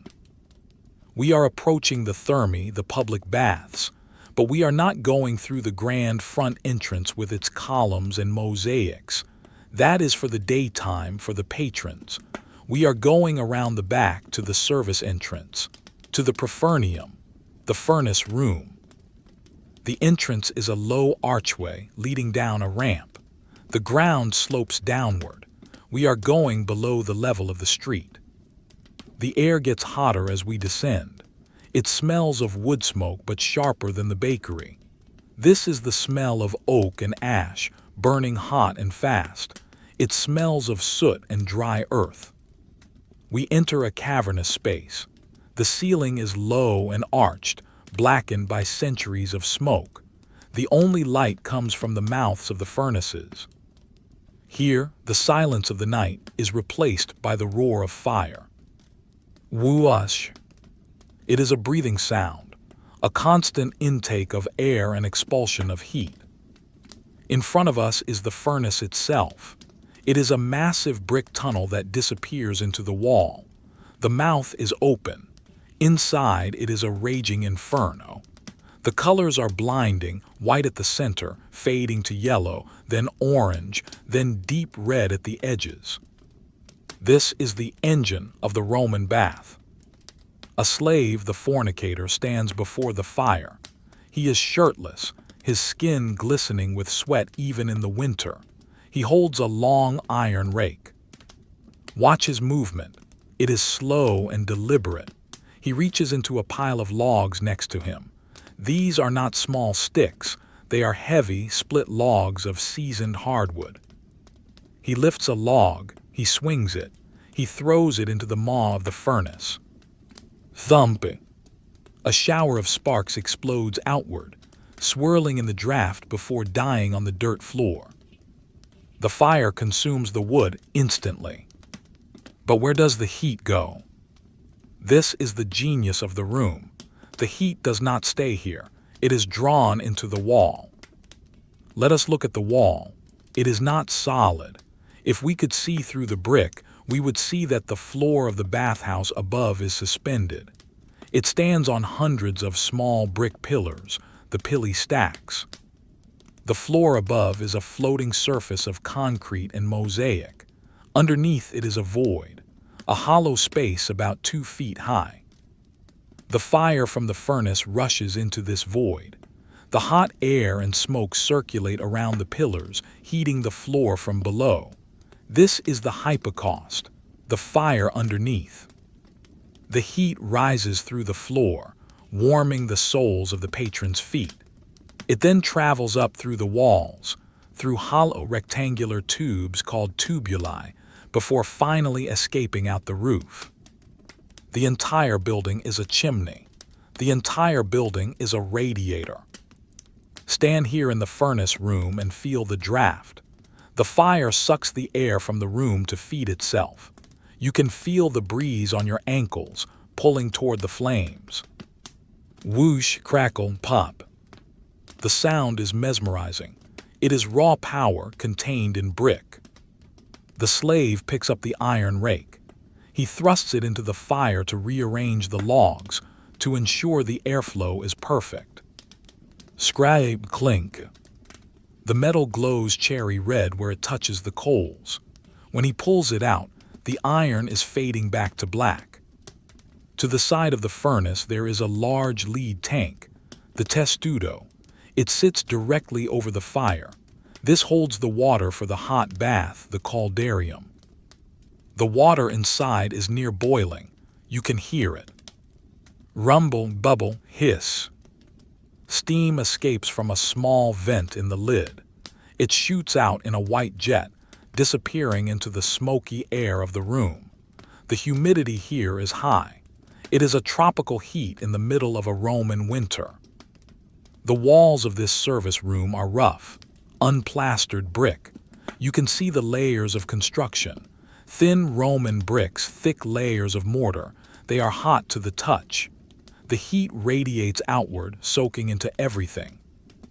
There are piles of fuel everywhere, stacks of wood that reach the ceiling, baskets of charcoal. The smell is woodsy and intense. The work here never stops. If the fire dies, the baths go cold, and it takes days to heat the massive stone complex back up, so the fire must be fed night and day. But at night, the pace is steadier. There is no demand for extra hot water, just maintenance, keeping the thermal mass charged. The fornicator takes a break. He sits on a wooden stool, wiping his forehead with a rag. He drinks from a clay jug, water. He stares into the fire. The flickering light plays across his face. He is the keeper of the warmth. While the city shivers, he lives in an eternal summer. Let us imagine the space above us. Directly above this roaring fire is the caldarium, the hot room. It is empty now. Picture it in your mind, a large vaulted room. The walls are marble, the floor is mosaic, perhaps a pattern of dolphins and waves. The room is pitch black save for a little moonlight, but it is hot. The floor is warm. If you walked on it barefoot, it would be pleasantly toasty. The walls are warm. The air is thick with steam that rises from the plunge pool. The water in the pool is still. It reflects nothing in the dark, but it steams. White wisps of vapor curling up toward the vaulted ceiling. Condensation forms on the ceiling. Droplets of water collect on the cold plaster. Drip. Splash. A single drop falls into the pool. The echo in the large, tiled room is long. Splash. It bounces off the hard surfaces. Stone, water, marble. The acoustics of a bathhouse are wet and echoing. Back down in the furnace room, the fire settles. The roar quiets down to a steady purr. The logs have broken down into a bed of glowing coals. This is the heart of the heat, a deep, pulsating red light. It creates a trance-like state. Staring into a fire is one of the oldest human pastimes. It empties the mind. The movement of the flames is random yet repetitive. The slave gets up again. It is time for another log. He selects a piece of olive wood. It is dense, gnarled. It will burn hot and long. He throws it in. The fire accepts it. The flames lick around the bark. They consume it. The connection between this dirty, smoky dungeon and the pristine luxury above is striking. The beauty of the Roman bath relies entirely on this hidden labor, on this hidden fire. There are other pipes here too, lead pipes, fistulae. They run along the walls, carrying cold water to the boiler and hot water away. They sweat with condensation. Run your finger along a pipe in your mind. It is slick, wet, and cold on the outside, but you know boiling water rushes within. The juxtaposition of elements, fire, water, stone, metal. The air is thick with soot particles. You can taste the carbon. It coats the back of the throat. It is a heavy, industrial taste. But there is a comfort in it. It means civilization is working. The systems are functioning. The furnace room is a womb of heat. It is enclosed, protected from the wind, protected from the rain. Far in the corner, a cat is sleeping on a pile of warm bricks. It has found the warmest spot in Rome. It is stretched out, belly exposed, completely relaxed. Even the animals know where to go. We watch the cat breathe. quick, shallow breaths. It is dreaming of hunting mice in the summer fields, but for now it is here, safe in the underworld of the bath. The heat makes the air shimmer. If you look across the room, the stacks of wood look wavy, the visual distortion of high temperature. It creates a mirage effect. The room feels fluid, unstable. The slave moves a lever on a pipe. Clank. A valve opens. Water rushes into the tank to replace what has evaporated. Hiss. The cold water hitting the hot tank creates a momentary hiss of steam. Then silence returns, save for the fire. The rhythm of this room is determined by the consumption of fuel. Wood in, heat out, wood in, heat out. It is a slow metabolic process. The bathhouse is a giant organism, and this is its stomach. We linger here, soaking up the heat. It penetrates the layers of our imagination. It warms the bones. The red glow of the coals is soothing. It is a sunset that never ends. Above us, the steam swirls in the dark caldarium. Below us, the fire burns in the brick tunnel. And outside, the winter night presses against the walls, trying to get in but failing. The engineering holds it back. The heat wins.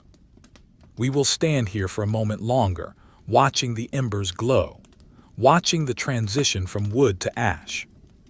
The ash falls through the grate into the pit below, gray, soft, spent. The cycle continues. The roar of the draft, the hiss of the steam, the crackle of the wood. Deep breath in. The air is hot and dry. Deep breath out. The tension melts away. We are at the center of the warmth. The heat of the furnace room fades from memory quickly. As we step back out into the night, the cold strikes with renewed force. It is a cleansing cold. It strips away the smell of soot and sweat, replacing it with the sharp, biting clarity of the winter wind. We are moving now towards the edge of the city, not the suburbs but the boundary, the ancient line of stone that defines what is Rome and what is not. We are approaching the Servian Wall. It is a massive construction. Huge blocks of tufa stone, porous and gray, piled high to create a cliff face in the middle of the landscape. We find a set of stone stairs, narrow and steep, cut into the side of the fortification. We begin the climb. Step, step, step. There is no railing. Your hand brushes against the rough stone of the wall for balance. The stone is freezing. It feels like touching a block of ice. The wind picks up as we get higher. It rushes through the gaps in the battlements, creating a low, whistling song. We reach the top. We are standing on the walkway of a city gate. Below us, on one side, is the city of Rome, a sprawling ocean of shadows. On the other side, the Via Appia stretches out into the darkness, a pale ribbon of road leading south. But our focus is here, on the wall. There is a guard post here, a small roofed section of the wall where the soldiers of the cohors urbani, the city cohorts, stand their watch. There is a soldier here. Let us observe him. He is not standing at attention. He is not marching. He is leaning against the stonework, seeking shelter from the wind. He is a silhouette against the night sky. He is wrapped in a heavy cloak, the sagum.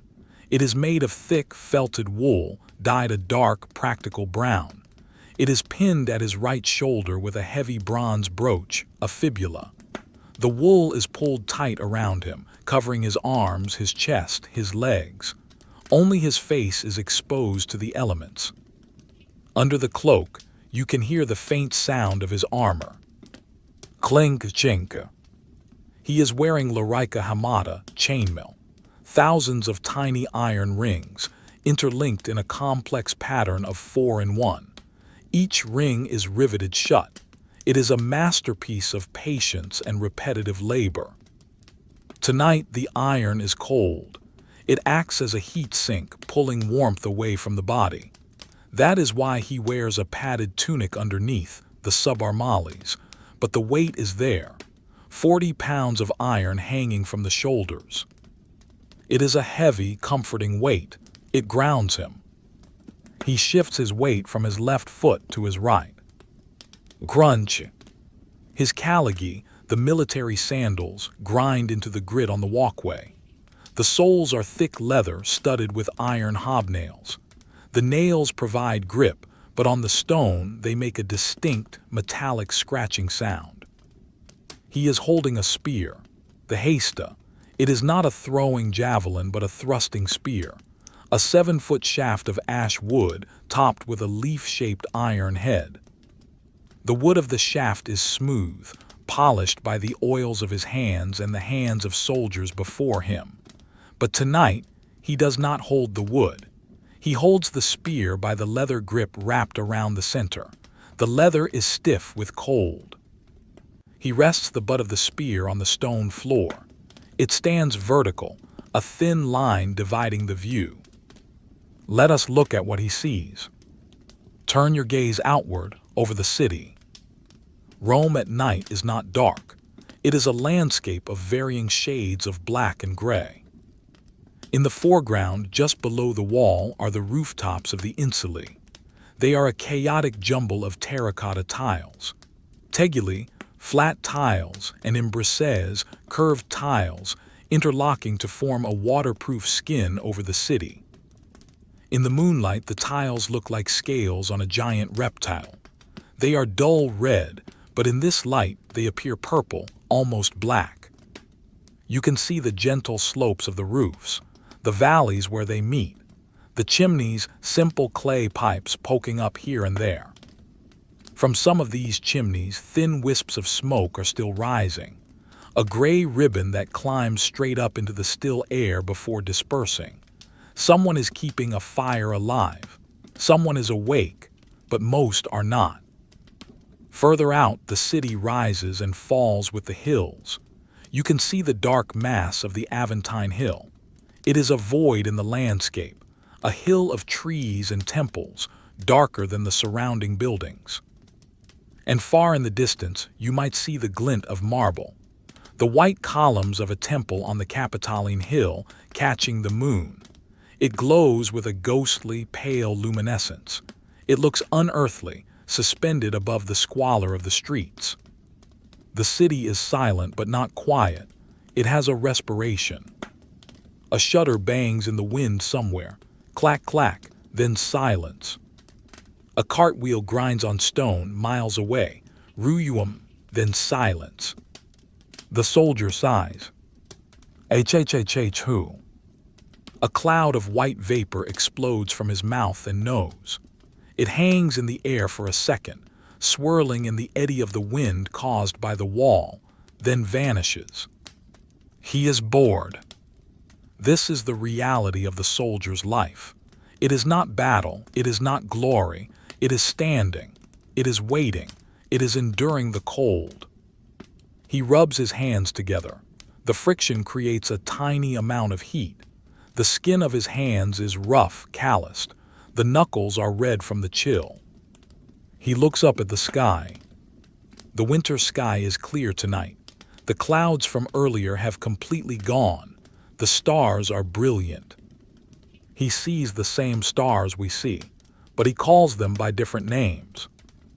He sees the Great Bear, Ursa Major. It hangs high in the north. He sees the hunter, Orion, striding across the southern horizon.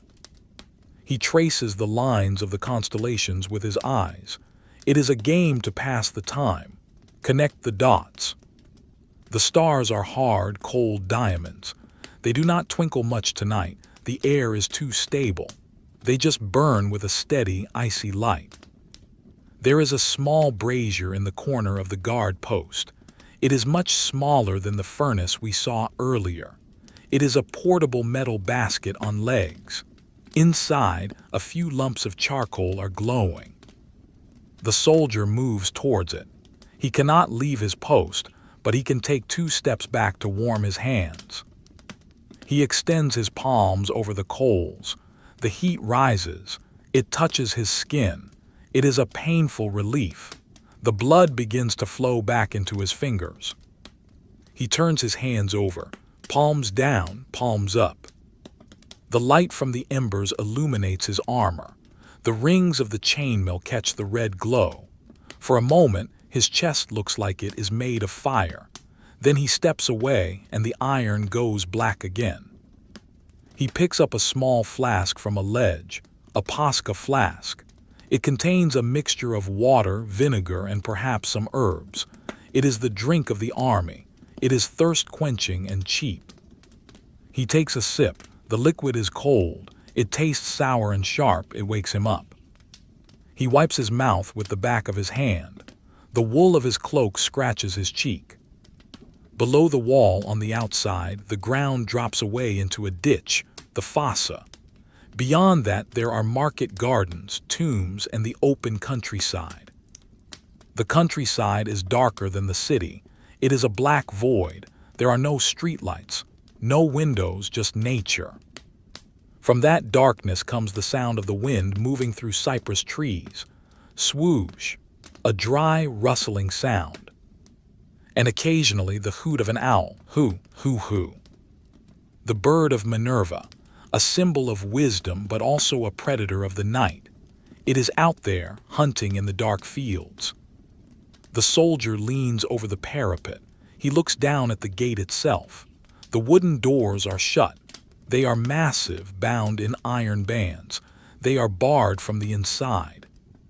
No one comes in. No one goes out. The city is sealed. He checks the mechanism in his mind. The bar is heavy oak. The lock is bronze. It is secure. He resumes his position. There is a rhythm to his boredom. Look left, look right, look at the stars, rub hands, repeat. It is a meditation on duty. He stands here so that the baker can sleep, so that the teacher can sleep, so that the senator can sleep. He is the wall's awareness.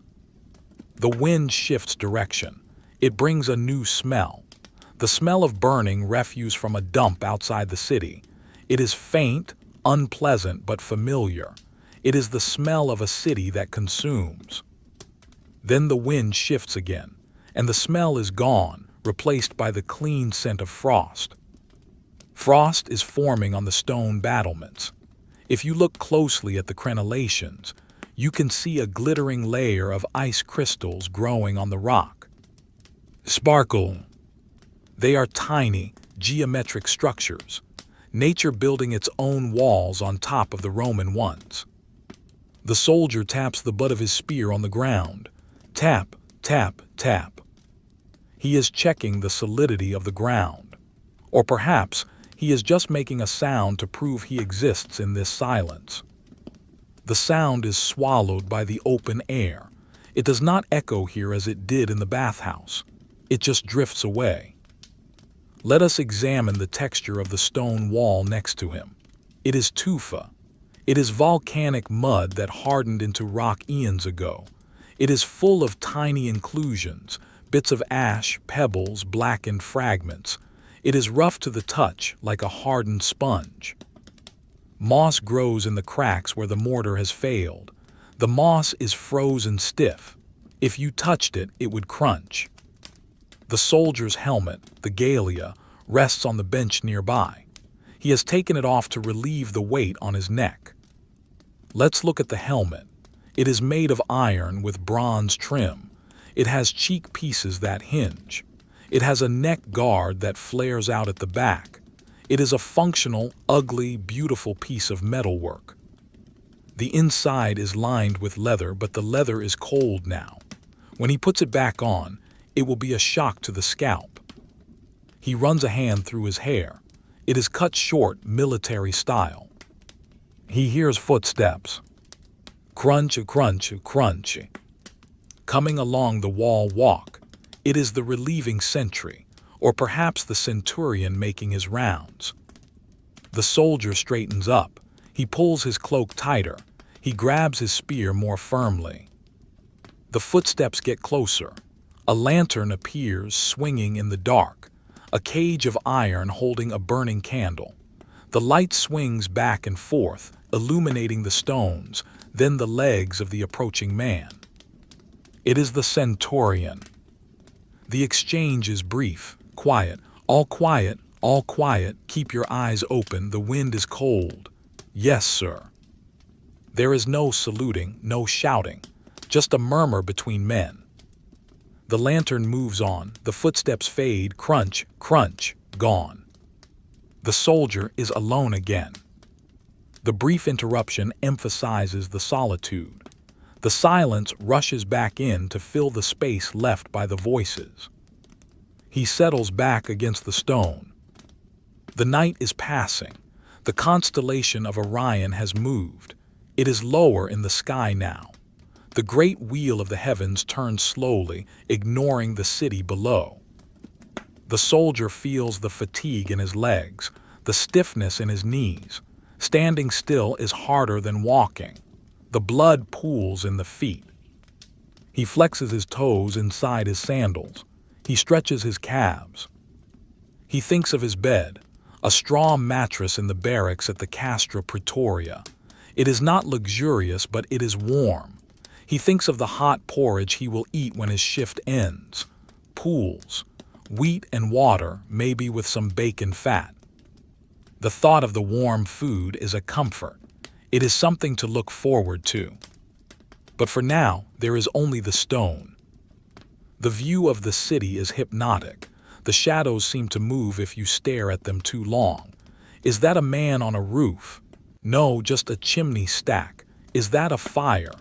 No, just the moon reflecting on a wet tile. The mind plays tricks in the dark. Pareidolia, seeing shapes where there are none. He blinks, he resets his vision. He looks at the horizon, the line where the black earth meets the black sky. It is a subtle distinction, a slightly different shade of nothingness. Somewhere out there the dawn is waiting, but it is hours away. We are in the deep middle of the night. Media knocks. The stillness is heavy. It presses against the ears. The soldier closes his eyes for a second, just for a second. He listens to the wind.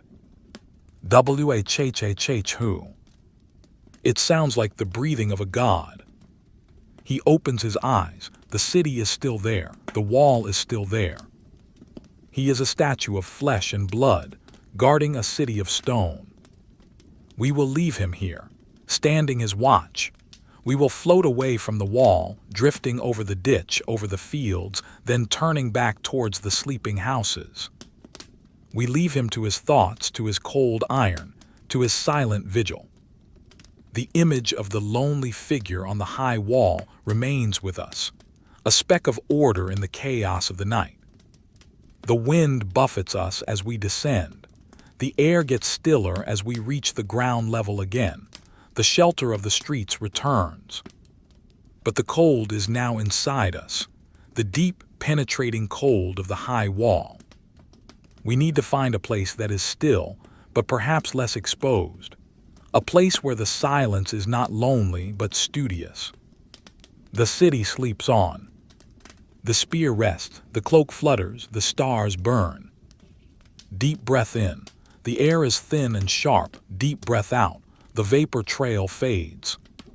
The watch continues. We descend from the city walls, leaving the soldier to his frozen vigil. We move back into the heart of the city, but this time, we enter a different world. We are entering the district of the Palatine, or perhaps the Caelian Hill, where the wealthy live. The streets here are wider. The houses are not tall, rickety apartment blocks. They are domus, sprawling, single-story private mansions hidden behind high, windowless walls. We approach a heavy wooden door studded with bronze. We pass through it, floating like a ghost, into the interior. The silence here is different. It is not the empty silence of the street, nor the lonely silence of the wall. It is a dense, expensive silence. The walls are thick stone. The floors are heavy concrete covered in mosaic. The noise of the city is completely shut out. We move past the atrium. where the rain catches in a central pool, and deeper into the house. We enter a small, secluded room. The bibliotheca, the library. It is not a large hall. In a Roman house, the library is an intimate space, often no larger than a bedroom. It is designed for concentration. The air in here is distinct. It smells of cedar wood cedrus. It smells of beeswax, and it smells faintly of saffron. It is a warm, dry, resinous scent. The cedar oil is not for perfume. It is applied to the scrolls to protect them from moths and decay. It is the scent of preservation. The room is lit by a high-quality lamp. It is a bronze stand, holding a lamp with 3 wicks. The light is brighter here, steadier. It casts a warm, golden glow over the furniture. The walls are lined with wooden cabinets. These are the armaria.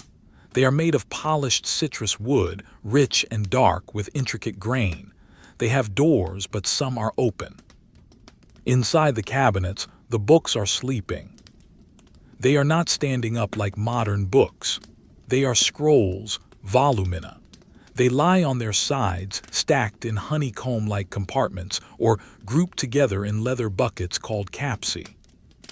Let us look at the scrolls. All you can see are the ends. They are rolls of papyrus. At the end of each roll is a small wooden or ivory rod, the umbilicus, and hanging from each scroll is a small tag, a strip of leather or parchment. This is the syllabus. It acts as the title page. We see a hand reach out. It is the hand of the master of the house. He is an older man wearing a fine wool tunic. He is sitting in a chair with a curved back. He is awake while his household sleeps. He reads the tags, Virgil, Horace, Livy. He selects a scroll. Watch the movement. He pulls it gently from the shelf. It slides out with a dry whisper. SHHHW. He holds the scroll in his hands. It is light but bulky. He carries it to the reading table. The table is low, inlaid with ivory. He places the scroll down. Now observe the mechanics of reading. It is a two-handed operation. The text is written in columns, perpendicular to the length of the roll. To read, you must unroll with your right hand and roll up with your left. You reveal one column at a time, moving through the book like a river.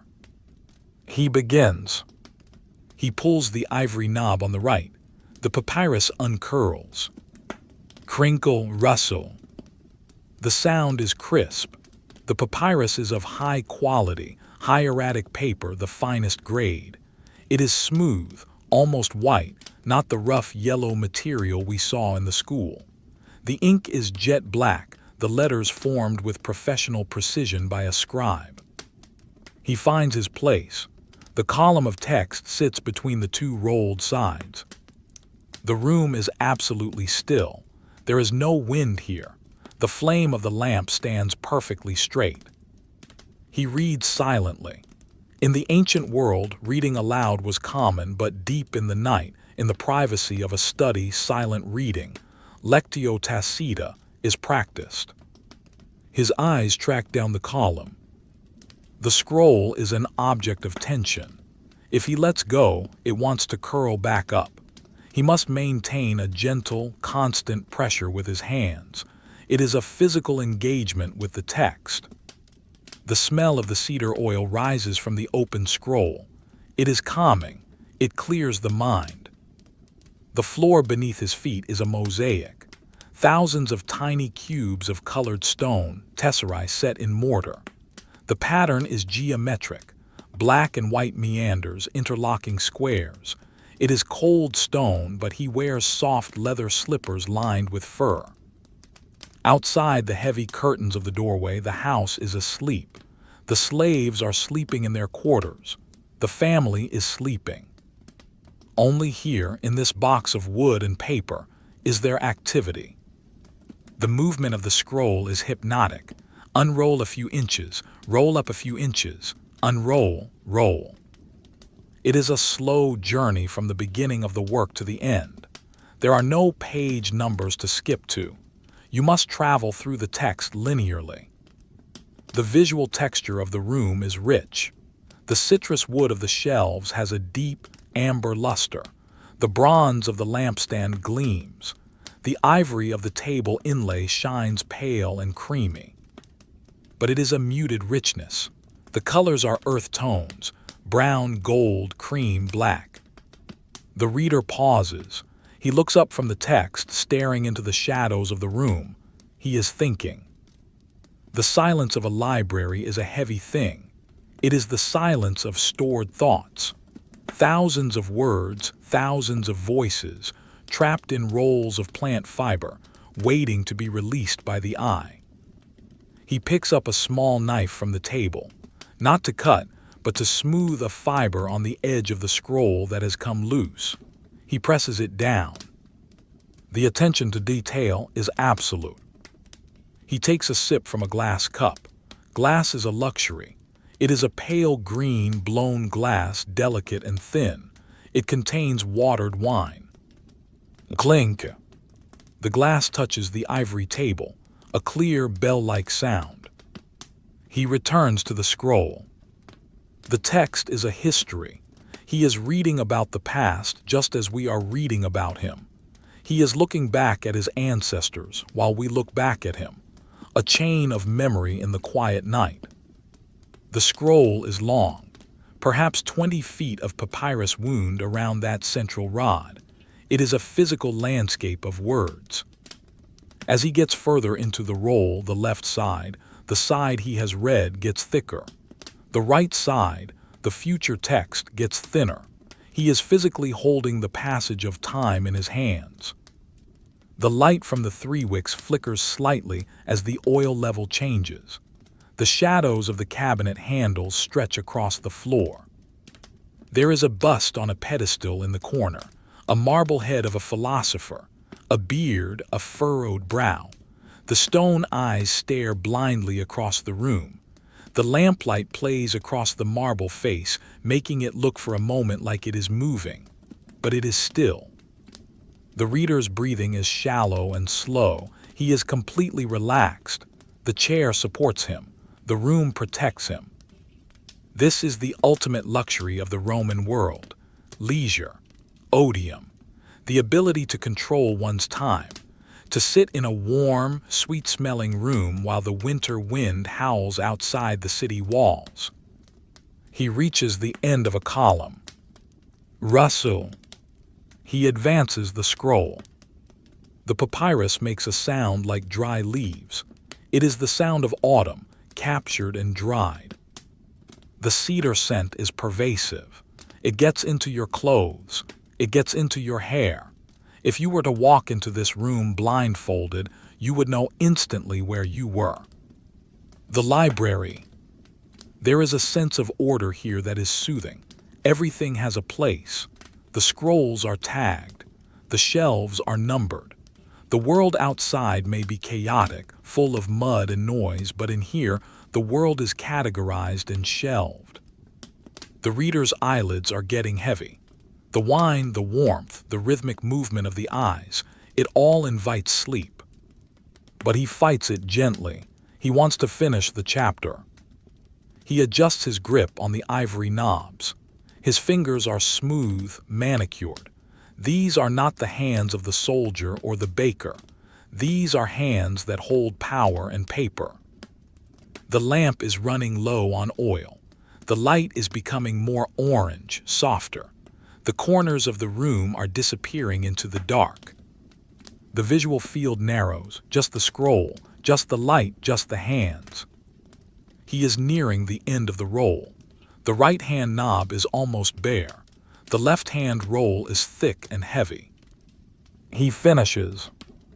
He does not snap it shut. He slowly, carefully rewinds the entire scroll. Whirr. Back to the beginning.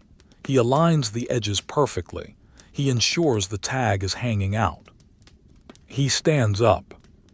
His joints pop softly in the quiet room. He walks to the armarium. He slides the scroll back into its honeycomb slot. Slide thud. It is home. He blows out 2 of the wicks on the lamp, leaving only one burning, a tiny seed of fire to guide him to his bedroom. The room darkens. The shadows leap forward. The marble philosopher vanishes into the gloom. The smell of the cedar remains, strong and protective. He picks up the lamp. He walks to the door. He looks back once at the wall of books. They are silent soldiers of knowledge, standing in rows in the dark. He steps through the curtain. We stay behind. We are left in the library. The single flame has gone with him. The room is now pitch black. But the smell is still there. And the silence. The absolute, dust-free, wind-free silence of a sealed room. We listen. Nothing. Not a creak, not a drip. Just the heavy, resinous air holding the scrolls in its embrace. We float in this black void for a moment. It is a velvet darkness, soft, dry, ancient. The books sleep. The cedar breathes. The house waits. Deep breath in. Smell the wood. Deep breath out. Let the darkness cover you. We are hidden in the center of the house. We float away from the scent of cedar and the warmth of the wealthy house. We move downhill, following the slope of the land towards the lowest point of the city. As we descend, the air changes again. It becomes heavy, wet, and cold. But this is not the sharp, clean cold of the high walls. This is a dense, clinging cold. We have reached the Tiber, the river that made Rome. At night, the river is a wide, black ribbon cutting through the city. It is not blue. It reflects the darkness of the sky. It moves silently, a massive volume of water sliding toward the sea. We are standing on the docks of the Emporium district. This is the industrial heart of the city, the place where the goods of the world arrive. But tonight, there is no shouting, no unloading, no sweating porters. There is only the fog. The mist, nebula, is rising from the water. It curls around the wooden pilings of the docks. It softens the hard edges of the stone embankments. It makes the world look like a watercolor painting that hasn't quite dried. Let us walk out onto one of the wooden jetties. Thump thumpy. The wood is damp. It is slick with the night's moisture. It smells of river mud, ancient and earthy. It smells of fish, salt, and pitch, the black tar used to seal the boats. Tied to the jetty is a line of barges. These are the naves caudicariae. They are flat-bottomed boats designed to be towed upriver from the seaport of Ostia. They are heavy, sturdy workhorses. Tonight they are at rest. Listen to the sound they make. Creak. Groan. The current of the river pushes gently against the hulls. The boats shift. They pull against their ropes. Squeak. The sound of hemp rope stretching against wet wood. It is a slow, rhythmic complaint. The boats are heavy with cargo. They sit low in the water. Let us look at the cargo. On the deck of the nearest barge, shapes are piled high under canvas tarps. We can guess what they are. Sacks of grain from Egypt, the lifeblood of the city, jars of olive oil from Spain, blocks of marble from Greece. They are all sleeping here, rocking gently on the water. The water laps against the side of the boat. Slap, slap, slap. It is a wetter, messier sound than the fountain. It is the sound of nature interacting with the city. The river is indifferent to the cargo. It just flows. A watchman, a custos, walks along the embankment. He carries a lantern, but the glass is smoked and dirty. The light is a dim yellow smudge in the fog. He walks slowly. He is wrapped in a heavy cloak of rough wool, the oil of the wool repelling the mist. He stops at each mooring post. He checks the knots. He does not untie them. He just touches them, A tactile verification. Tap. The rope is tight, the boat is secure, he moves on. His sandals make a sucking sound in the mud that has accumulated between the stones. Squelch step, squelch. Behind the docks rise the horia, the great warehouses. They are massive brick fortresses, windowless and imposing. They stretch for blocks. Inside these walls, millions of amphorae are stacked. Imagine the darkness inside those warehouses. It is a cool, dry darkness. Rows and rows of terracotta jars reaching to the ceiling. Silence upon silence. But out here, the air is alive with the river. The fog is thickening. It obscures the other bank of the river. The Trastevere side is just a gray blur. The bridges, the Pons Aemilius, the Pons Sublicius, are just dark arches vanishing into the white nothingness. We step onto the deck of the barge. The wood is rough underfoot. There are splinters smoothed by years of use. There is a coil of rope lying on the deck. It looks like a sleeping snake. It is thick, woven from 3 strands of hemp. It is wet and cold to the touch. The smell of the river is stronger here. It is a complex smell: silt, weeds, the smell of cold water. If you look over the side into the black water, you can see swirling eddies. The current catches the leg of the pier and spins. Swirl. Debris floats by. A branch, a piece of straw. They appear out of the fog upstream, pass the boat, and disappear into the fog downstream. The river is a conveyor belt of time. The barge rocks slightly, up and down, up and down. It is a soothing motion, like a cradle. The canvas tarp covering the cargo flutters in a stray breeze. Flap, flap. It is tied down with leather thongs. The leather is wet. The watchman has reached the end of the jetty. He leans against a bollard. He looks out at the water. He lights a small pipe of herbs.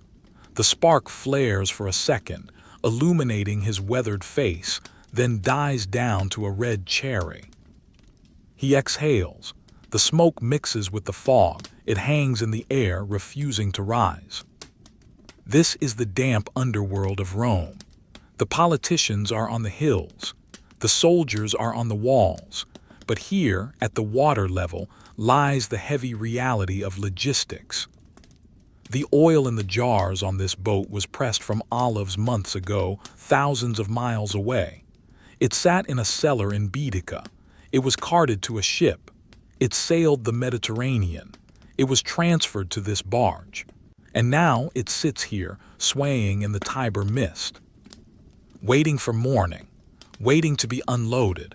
Waiting to be poured into a lamp or onto a piece of bread. But the waiting is passive. The oil does not know it is moving. The fog dampens all sound. The city noises are gone completely. Even the distant wagons are muffled. There is only the immediate sound of the water. Gurgle, splash. The river level is high. It is winter and the rains have swollen the stream. The water is opaque. It hides its depth. On the shore there are piles of broken pottery. The Monte Testaccio is nearby, a hill made entirely of discarded amphorae, a monument to garbage. But in the dark, it just looks like a grassy mound. A rat scurries along a mooring rope. It moves confidently. It jumps to the dock and disappears into a hole in the brickwork. It makes no sound. The dampness seeps into everything. If you touched the brick of the warehouse, your hand would come away wet. If you touched the iron ring of the mooring post, it would be slippery. The world here is slick. The watchman coughs. A wet, chesty cough. He spits into the river. The sound is swallowed instantly. He turns and walks back the way he came. His patrol is a loop. He is just another cycle in the city of cycles. The barge settles again. The wood settles. Creak. It is the sound of tension being released. We sit on a crate on the deck. The wood is cold, but the fog wraps around us like a blanket. It is a sensory deprivation tank. The visual world is reduced to a few feet of gray mist. You can feel the moisture on your face, tiny droplets accumulating on your eyelashes. It is fresh and cold. The rocking of the boat is hypnotic.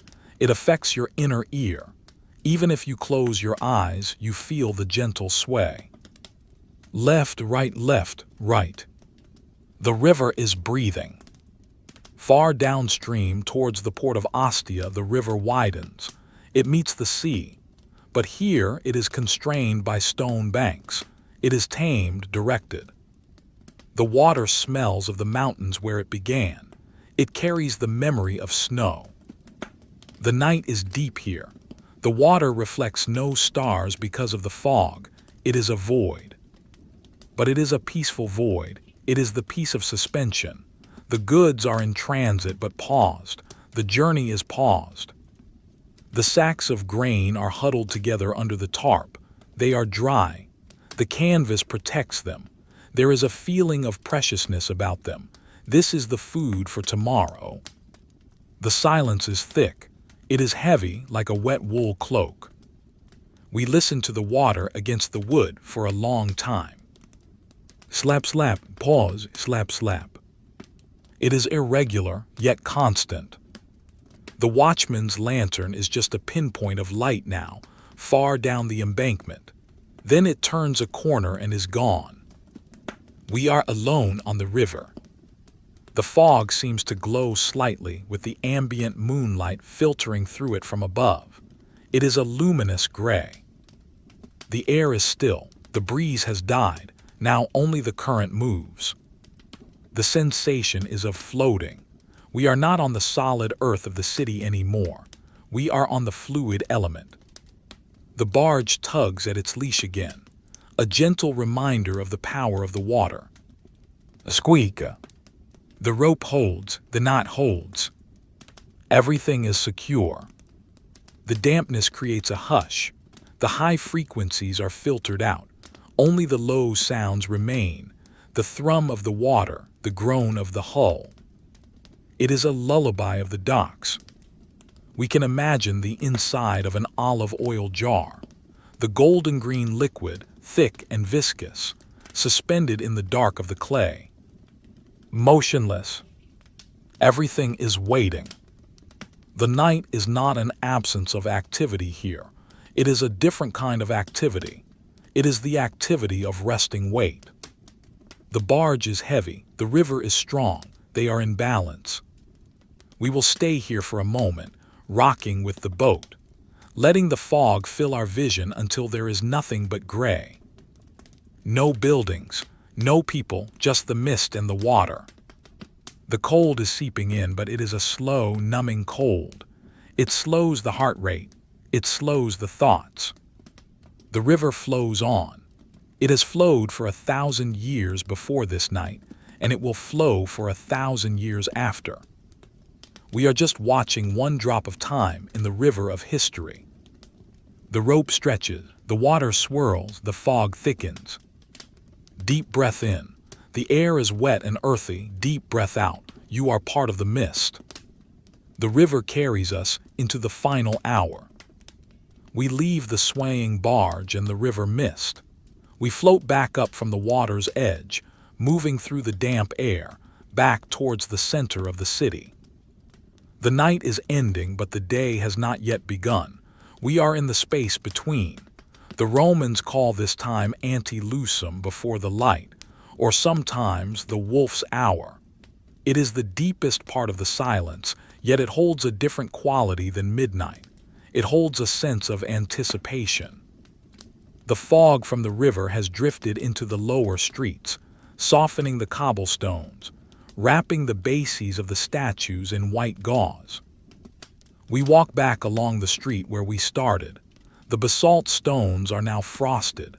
The temperature has reached its lowest point. The air is razor sharp. If you were to touch the iron of a door handle now, your skin would stick to it. The sky above is changing. It is no longer the pitch black of the middle night. To the east, over the silhouette of the Esquiline Hill, the black has turned to a deep, bruised indigo. It is not light yet. It is just a lessening of the dark. The stars are fading.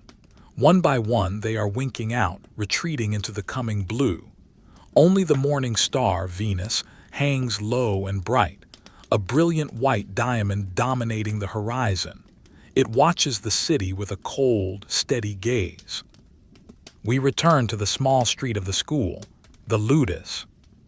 The heavy curtain is still drawn tight. The shop is silent. Inside, the teacher is still asleep in his loft. The air in the room has cooled completely. The brazier is just a pile of cold gray ash. The heat is gone. But he is warm under his mountain of wool blankets. His breathing is deep and rhythmic. He is dreaming of summer, perhaps, of a vineyard in the hills. But outside, the city is beginning its slow, mechanical awakening. It starts with a smell. Drifting on the cold wind comes the scent of the bread. The pistrinum we visited earlier has finished its work. The loaves are out of the oven. They are cooling on racks. The smell of toasted wheat and yeast travels through the alleys. It is the smell of the new day. It is a promise that life will continue. Then a sound. Far away in a courtyard behind a villa, a rooster crows. Crrruo. It is a scratchy, tentative sound, not the full-throated cry of morning, but a warm-up, a signal to the other birds. Then silence again. Then a sparrow chirps, just one cheep, it waits cheap. It is waking up in the eaves of a temple. It puffs its feathers out against the cold. We move to the public fountain, the Lacus, where we stood hours ago. The water is still flowing. It has not stopped for a second. The sound is exactly the same. Splash, splash. But now the light hitting the water is different. It is not moonlight anymore. It is the gray, flat light of pre-dawn. The water looks like liquid lead. It is heavy and gray. A figure appears at the end of the street. It is not a soldier. It is a slave, a water carrier. He carries 2 empty amphorae. He walks silently, his feet wrapped in thick rags against the cold. He approaches the fountain. He places a jar under the spout. Glug, glug, glug. The sound of the jar filling changes pitch as the water level rises, low to high. He lifts the jar. He fills the second one. He does not look around. He is tired. He is starting his day before the sun. He hefts the jars onto his shoulders, grunts softly under the weight, and walks away. The street is empty again. The cycle has restarted. The water has been taken. The bread has been baked. The history is flowing again. We float back to the door of the school. We pass through the curtain one last time. The room is dark, but the cracks around the shutters are glowing with a faint blue light. The details of the room are emerging from the shadows. We can see the outline of the wax tablets on the bench. We can see the shape of the inkwell on the table. We can see the water jar in the corner. They are reclaiming their form. The night stripped them of their color, but the morning is giving it back. The wood is turning brown again. The clay is turning red. The ink in the bronze well is still black. It is waiting for the reed pen. It is waiting for the hand. But there is no rush. The teacher will sleep for another hour. The students will not arrive until the sun is fully up. There is a profound sense of peace in this room. The objects are ready. The world is ready. You do not need to do anything. The Roman Empire has existed for centuries, and it will exist for centuries more in this timeline. The stones are heavy. The laws are written. The roads are built. You can let go of the need to watch. The timeline is secure. The history is frozen in this loop of night and morning. Listen to the final sounds of the waking city. The wind has died down completely. The air is still. The distant rumble of a cart leaving the city gates. The night deliveries are finishing. The faint swoosh of a broom sweeping a doorstep nearby. Swish and swish. Someone is cleaning the dust of yesterday to make room for the dust of today. We look up at the loft one last time. The sleeping figure shifts. The straw mattress rustles.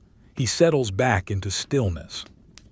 He is safe. The city is safe. You are safe. The gray light strengthens. It turns from indigo to pearl. The shadows retreat to the corners of the room. The world is becoming solid again. But we do not need to stay for the sun. The sun is too bright. The sun is for work. We are here for the rest. We will fade out here, in the quiet, cool air of the classroom. Focus on the wax tablet one last time. Smooth, dark, blank. It is a space where nothing has happened yet. It is a space of potential or a space of emptiness. Both are fine. The silence of the room merges with the silence in your mind. The history book closes gently. There are no more dates to remember. There are no more names to learn. There is only the feeling of the cold stone and the warm wool. The dawn has arrived, but you do not need to wake up. You can stay in the dark a little longer. The fountain flows, splash. The mill turns, rumble. The sleeper breathes in, out. The Roman winter holds the world in a grip of ice and stone. And everything is still. The light holds steady. The sound fades. Rest now. The history waits for you. Venice.